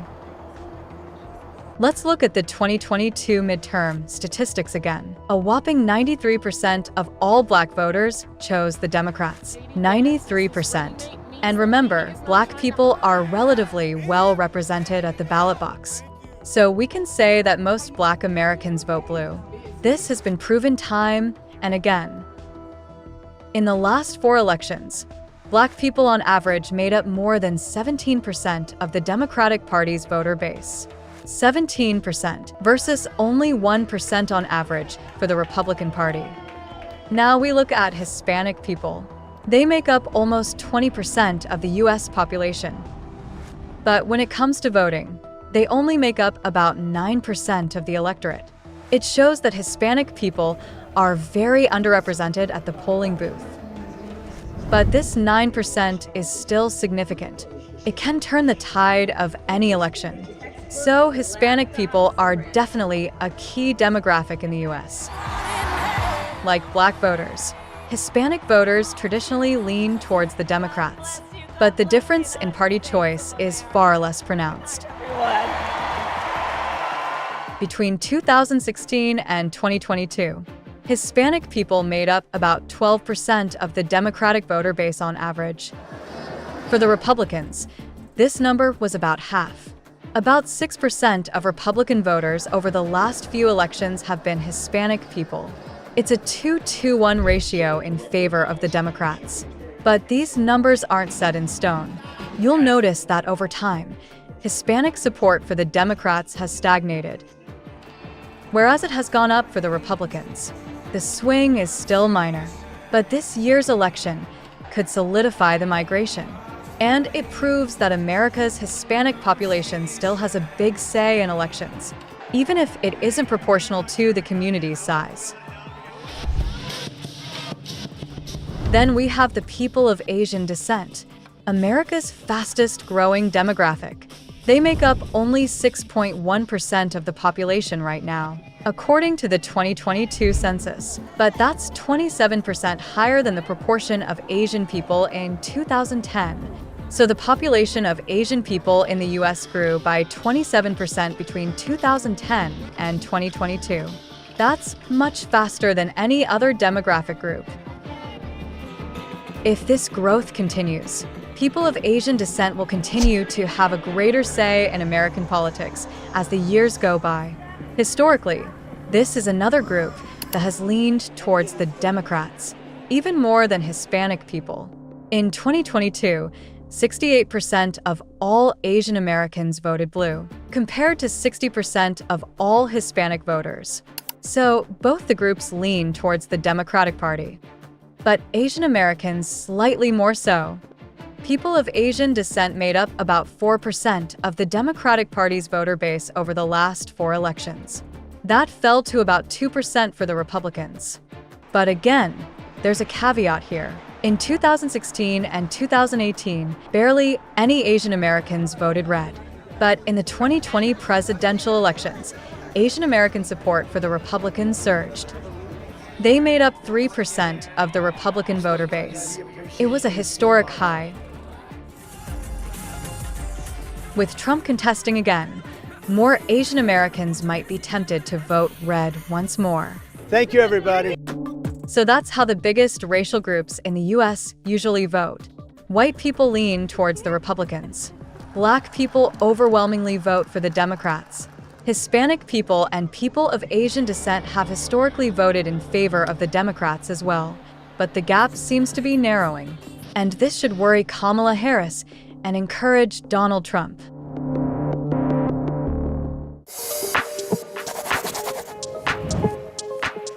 On November 5th, all eyes will be on America. The country will head to the ballot box, and they have a choice to make: Kamala Harris versus Donald Trump.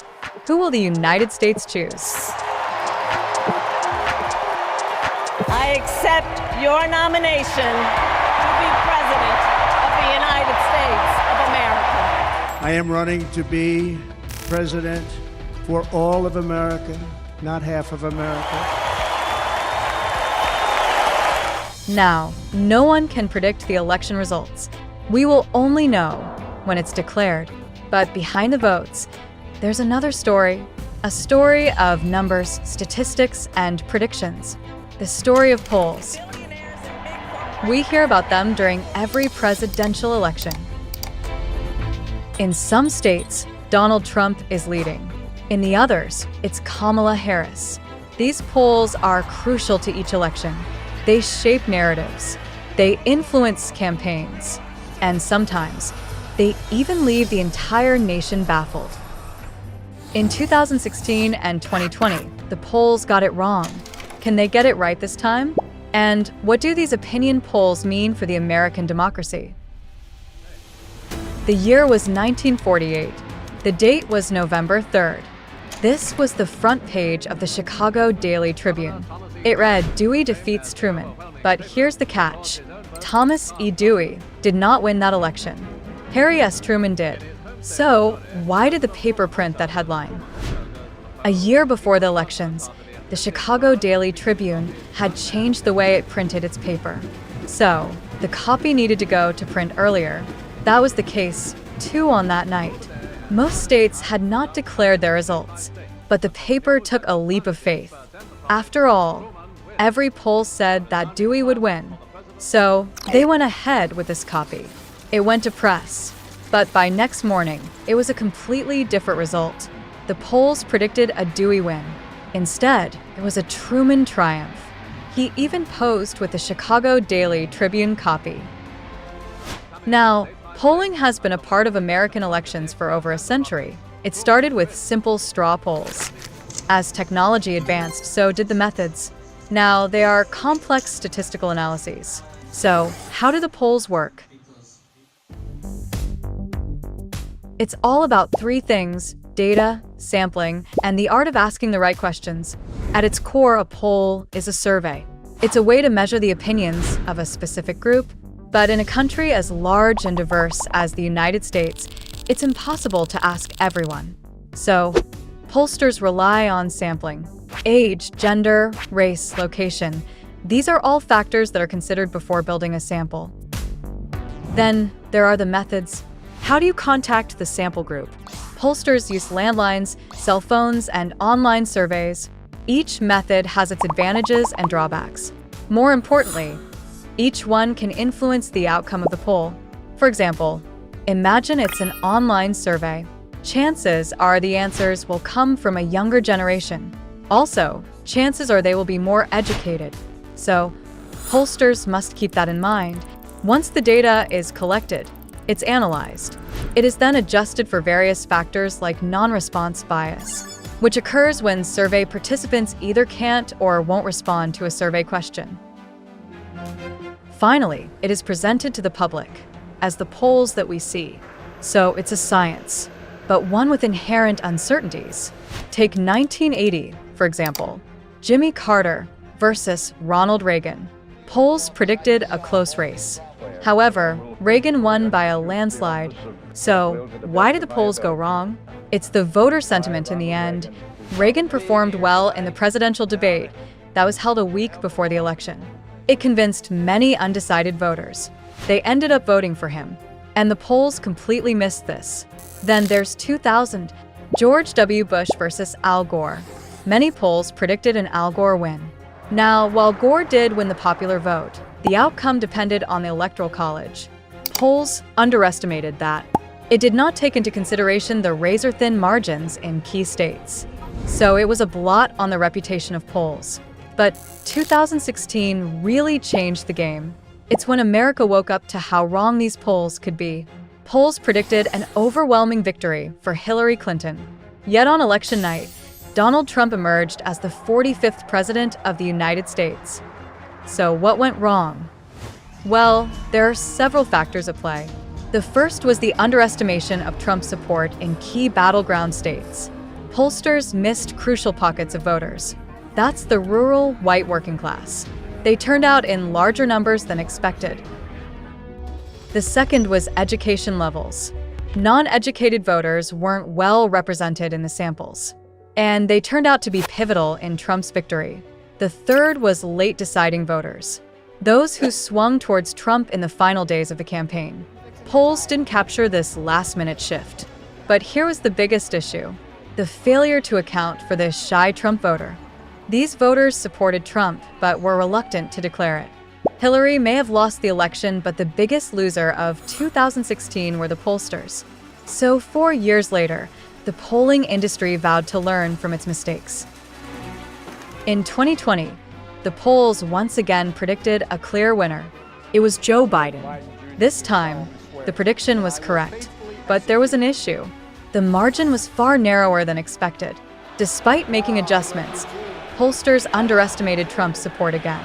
The problems were the same as 2016. So, what will it be in 2024? Pollsters are now looking at new technologies. AI, big data, and social media analytics. They want to use it to improve accuracy. But will it be enough? Will pollsters get it right this time? Or will they be wrong for the third time? Whatever the answer is, one thing is clear. Polls will remain a critical part of the presidential elections, but they are not infallible. And in the end, it's the people, not the polls, who ultimately decide who will be in the White House.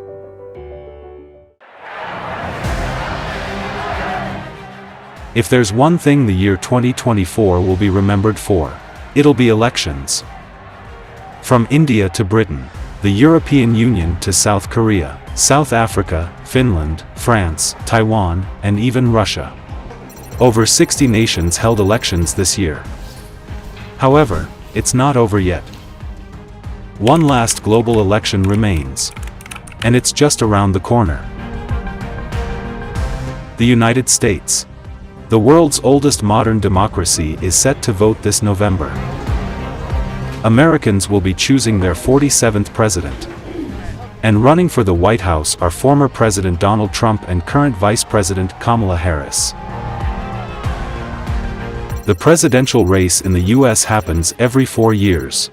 However, there is something constant in each election that has remained unchanged for over 175 years, and that is the day of the week when the elections are held. Tuesday. This year as well, Americans will be voting on November 5th, which is also a Tuesday. So why is Tuesday connected to America's democracy? Well, it's a bit of coincidence and tradition. The election day in the United States has been set in stone by federal law. The U.S. law calls for a presidential poll to be held on the Tuesday after the first Monday in November. But how did the November Tuesday become so important for U.S. democracy? Let's find out. The U.S. Constitution does not designate a specific day for holding elections. However, it allows Congress to select the time and day for choosing electors or delegates. These delegates, in turn, vote to elect the president and vice president. The Constitution also gives some rights to the states to choose the times, places, and manner of holding elections for senators and representatives. However, it also permits Congress to make or alter those state rules. So if the day hasn't been fixed, then how did Tuesday come into the picture? The US declared itself independent from Britain in 1776. The United States ratified its constitution in 1788. This was followed by the first elections that were held between November of 1788 and June 1789. Yes, voting that is now done within one day took up to 6 months when it first began. And subsequent elections continued to be chaotic. Things changed more than 5 decades later when the 1840 presidential election saw widespread voting fraud.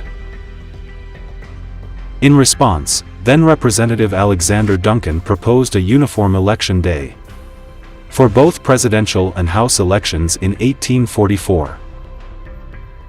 The bill initially sought to require all states to hold their elections on a single day.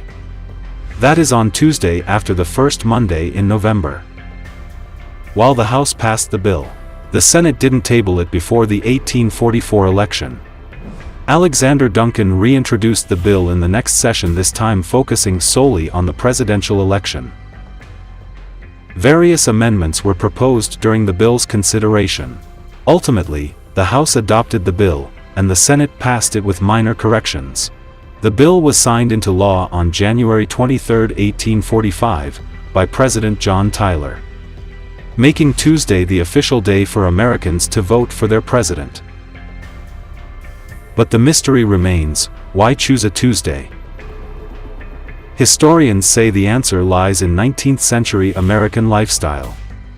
The choice of Tuesday in November is deeply rooted on the country's agrarian culture of the time. November was ideal because it followed the completion of the harvest season. The month also avoided conflicts with both planting in the spring and early fall.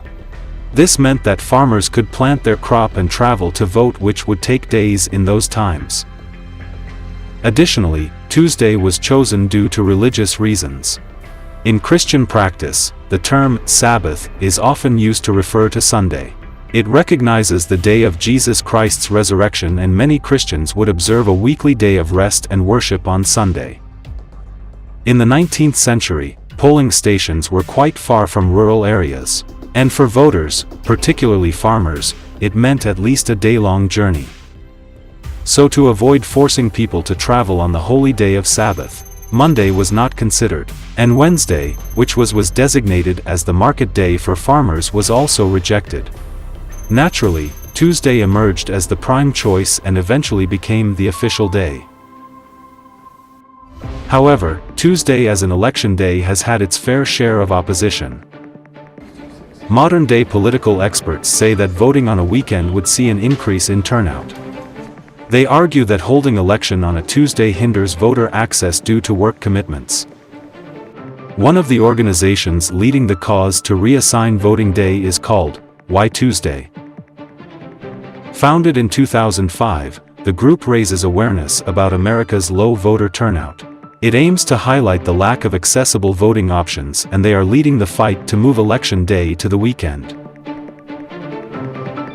Many countries hold elections on weekends. Australia, Germany, France, and Japan generally conduct elections on Saturdays or Sundays. Brazil votes on the first Sunday of October, with runoffs on the last Sunday if needed.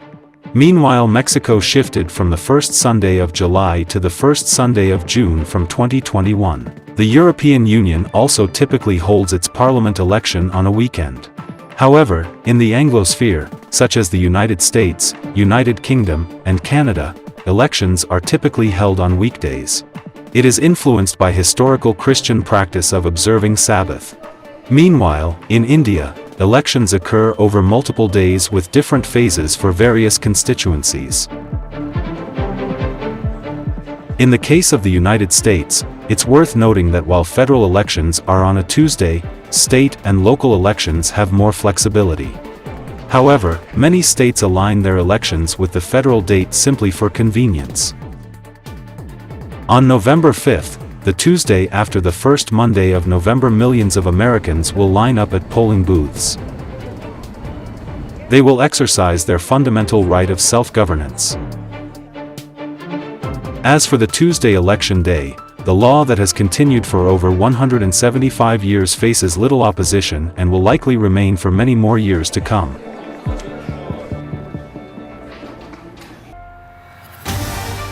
Terrible, the worst vice president in history. I will get rid of the unnecessary degree requirements for federal jobs. No matter how much Kamala Harris tries to change her image, she cannot change this fact.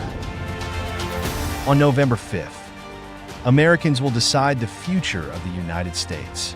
The neck-and-neck battle between Republican presidential nominee Donald Trump and Democratic presidential candidate Kamala Harris will come to an end. Joe Biden and Kamala Harris, the worst administration in the history of our country. He said, Comrade Kamala Harris, comrade. Okay? It's going to be a tight race until the end, and we are the underdog. Because I am your border president from now on. With one of them being voted as the next U.S. president, along with the commander-in-chief. The nation will also get its 50th vice president. Either Republican J.D. Vance or Democrat Tim Walz will take over the post, currently held by Kamala Harris, who became the first woman, first Black American, and first South Asian American to become vice president in 2021.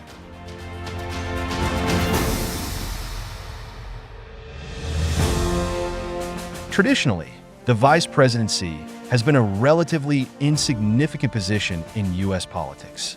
For some people, the job mostly amounts to attending funerals on behalf of the president or assisting them with moral support.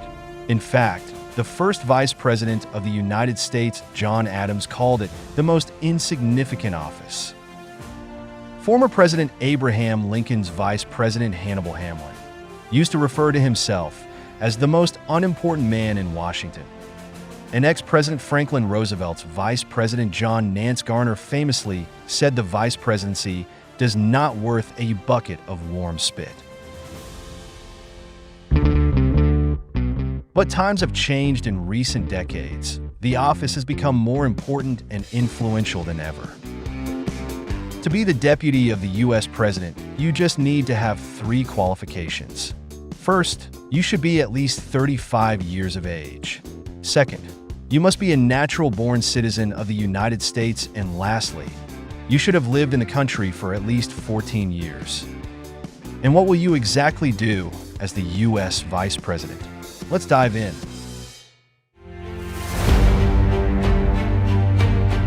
The American Constitution, which was written nearly 237 years ago, mentions the role of the vice president only a handful of times.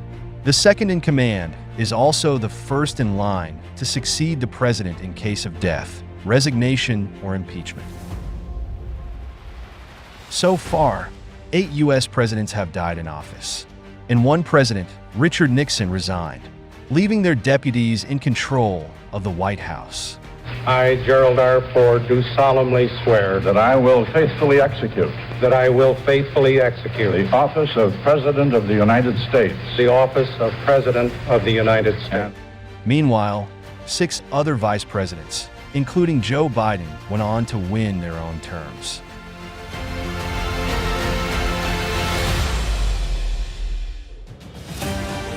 The Vice President of the United States is also the chief presiding officer of the U.S. Senate. The Constitution says they can't participate in debates and have no power to vote, though they have to cast vote in an event of a tie. In December last year, Kamala Harris set the record for breaking the most ties in the U.S. Senate. Vice President Harris has just cast her 32nd tie-breaking vote, the most tiebreakers ever. The Constitution also says that the vice president should attend Senate sessions as a full-time occupant. This is how vice presidents have largely spent their time, right from the inception of the position in 1789 to roughly the middle of the 20th century. However, that isn't the reality anymore. In modern practice, they spend less time in the Senate, and the senior-most member of the majority party presides in place of them.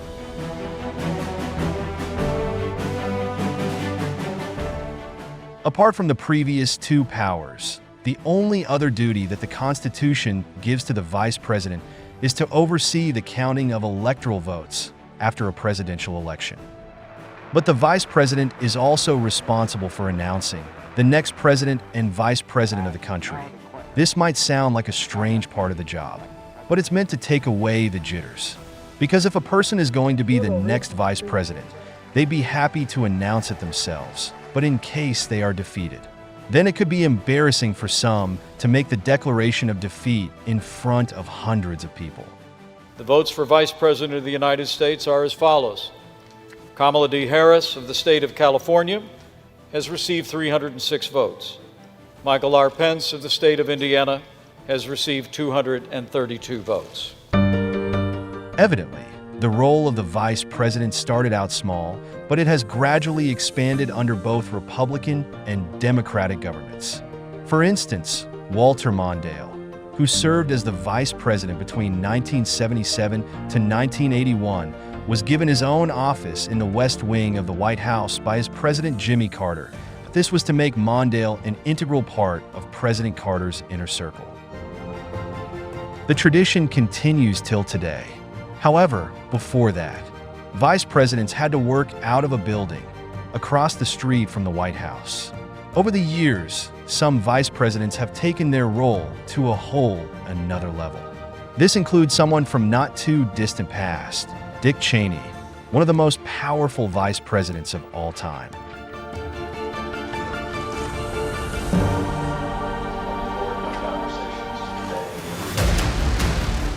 It was September 11, 2001, when al-Qaeda terrorists hijacked 4 commercial planes in the United States, and 2 planes had already hit the World Trade Center.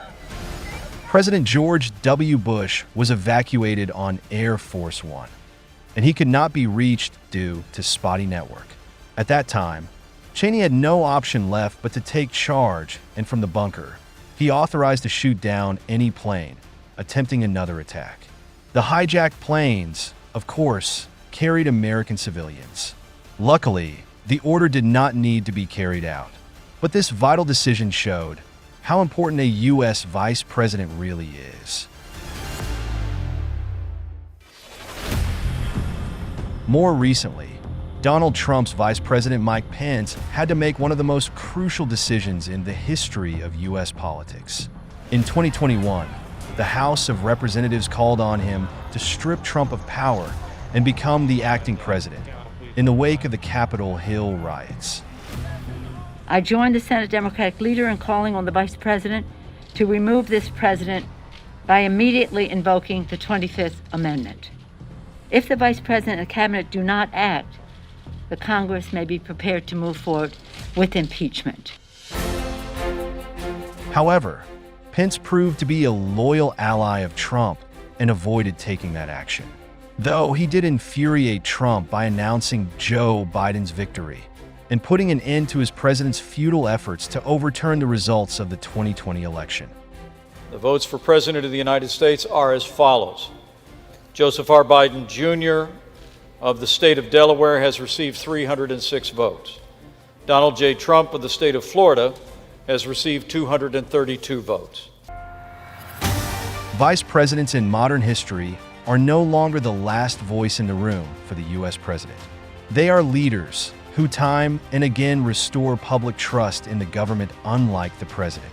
A vice president has no fixed limit on terms and can serve forever. Team that actually has a That's why today running mates are scrutinized by the voters much more closely than in the past. So who will be the next vice president of the United States? Tim Walz or J.D. Vance? We will find out in November.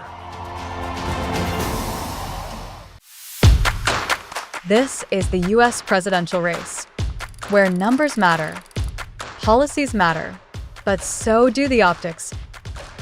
This is a grand theater of politics, where, like with any theatrical display, amid the pomp and pageantry, costumes can make all the difference. Why is that? And how do the candidates use it to their advantage? Her biggest advantage is that she's a beautiful woman. Don't you find some of their stuff to just be plain weird? I'm a better looking person than Kamala. Well, Donald,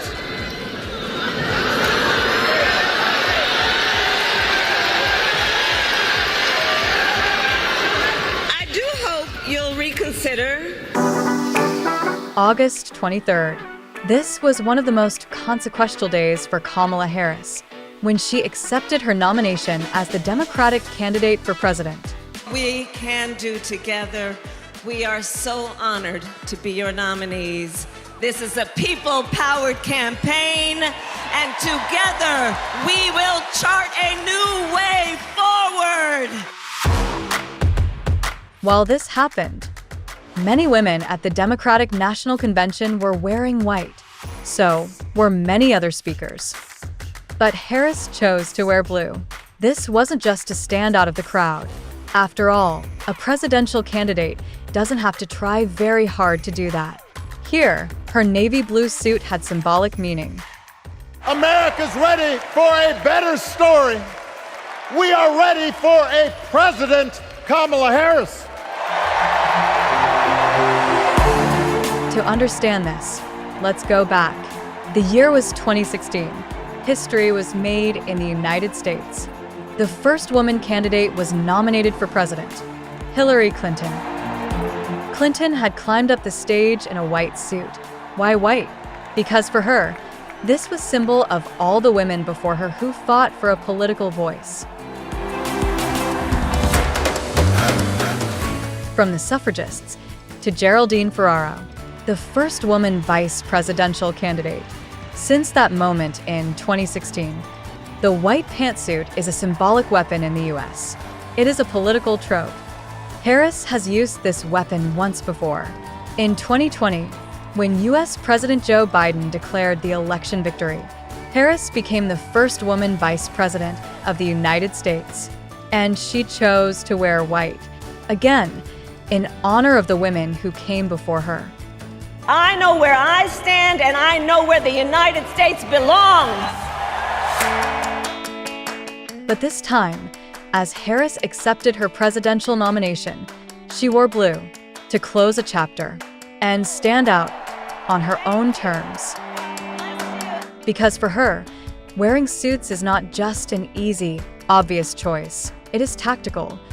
Suits have become her uniform since before her days of vice presidency. Harris has appeared in neutral pantsuits, usually in shades of black, dark blue, burgundy, and beige.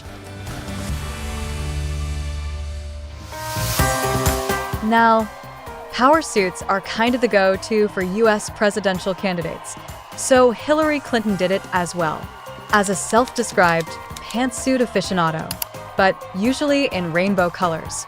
This was her way to bridge the male-female fashion divide. But this doesn't mean everyone wears suits. Like former Republican presidential contender Miss Nikki Haley! She often wore dresses and skirts, especially during the Republican presidential debates, mainly to differentiate herself and stand out among the other Republican hopefuls. But why are we talking about this? Why does it matter what women presidential candidates wear? First, because they are in the presidential race, and a president doesn't dress to represent themselves, but the country, so the stakes are high. And secondly, because they are women. Studies show that when voters are asked to close their eyes and picture a US president, most of them come up with the same image, a white man. Well, folks, it's time to turn the page. So voters don't know what a woman in office looks like, let alone a potentially pioneering woman president, if elected. I've served with her. I know her. I trust her.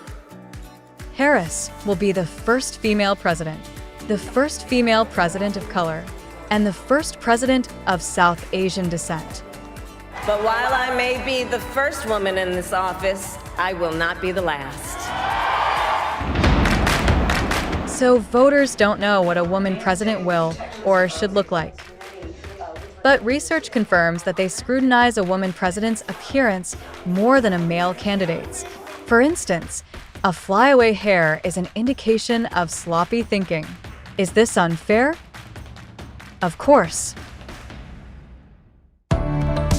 Even former US President Barack Obama acknowledged the double standard when he spoke about Hillary Clinton. He said, "She had to do everything that I had to do, except, like Ginger Rogers, backward in heels. She had to wake up earlier than I did because she had to get her hair done. She had to, handle all the expectations that were placed on her." And we witnessed the proof.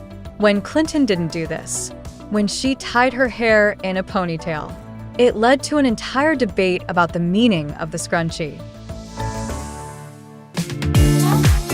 So, as things stand, how Harris equips herself for the role matters, and better yet, she can use it to her advantage, and she has.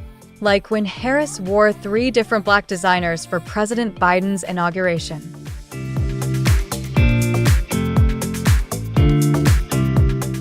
But it is not just Harris who needs to worry about fashion. So does Donald Trump. The Republican presidential candidate Trump is almost always in a suit. By the Italian luxury brand Brioni, with a broad-shouldered tailoring. And a tie. And this tie is a tactical play as well. It is really long, which experts say is worn that way to make him look taller and thinner. And it is almost always red. Why? Because put together with a suit and tie, Trump looks like a walking, talking American flag. This is the look. His signature red tie, his white shirt, and his blue suit. Trump embraces these patriotic hues more than any of his predecessors. Happy birthday, And the flag seems to be his muse. Because, fun fact, Trump's birthday falls on June 14, which also happens to be Flag Day in the US. Now, Trump wore the same combination even before he entered politics. But over time, his uniform has evolved. I am the chosen one. Somebody had to do it. The blue has become brighter in recent months, and the red ties have become even more common. Now, he is not alone here. Former US President Ronald Reagan was also known for his red ties. This was symbolic of his Republican representation. But no one loves it like Trump. He does switch it up though, like during his New York hush money trial. He wore blue and gold ties. He was taking space from his political uniform. But he always reverts to the combination during the high-stakes events. He wore it in 2016, when he won the presidency. He wore it for his first official news conference as the president, for State of the Union addresses in 2019 and 2020, for his speech at January 6th rally in 2021, for his exit from the White House in 2021, for his mug shot, and even for his first official TikTok post. He wears the flag. He is surrounded by flags. Why? Experts say it is a visual representation of patriotism and nationalism. So, when people see him, they see the flag. So, in the run-up to November 5th, both Trump and Harris are using fashion as a soft power, albeit differently. But they both have the same goal. They have each devised their own wardrobe language. They are both power dressing for the job they want, to be the President of the United States, arguably the most powerful person in the world.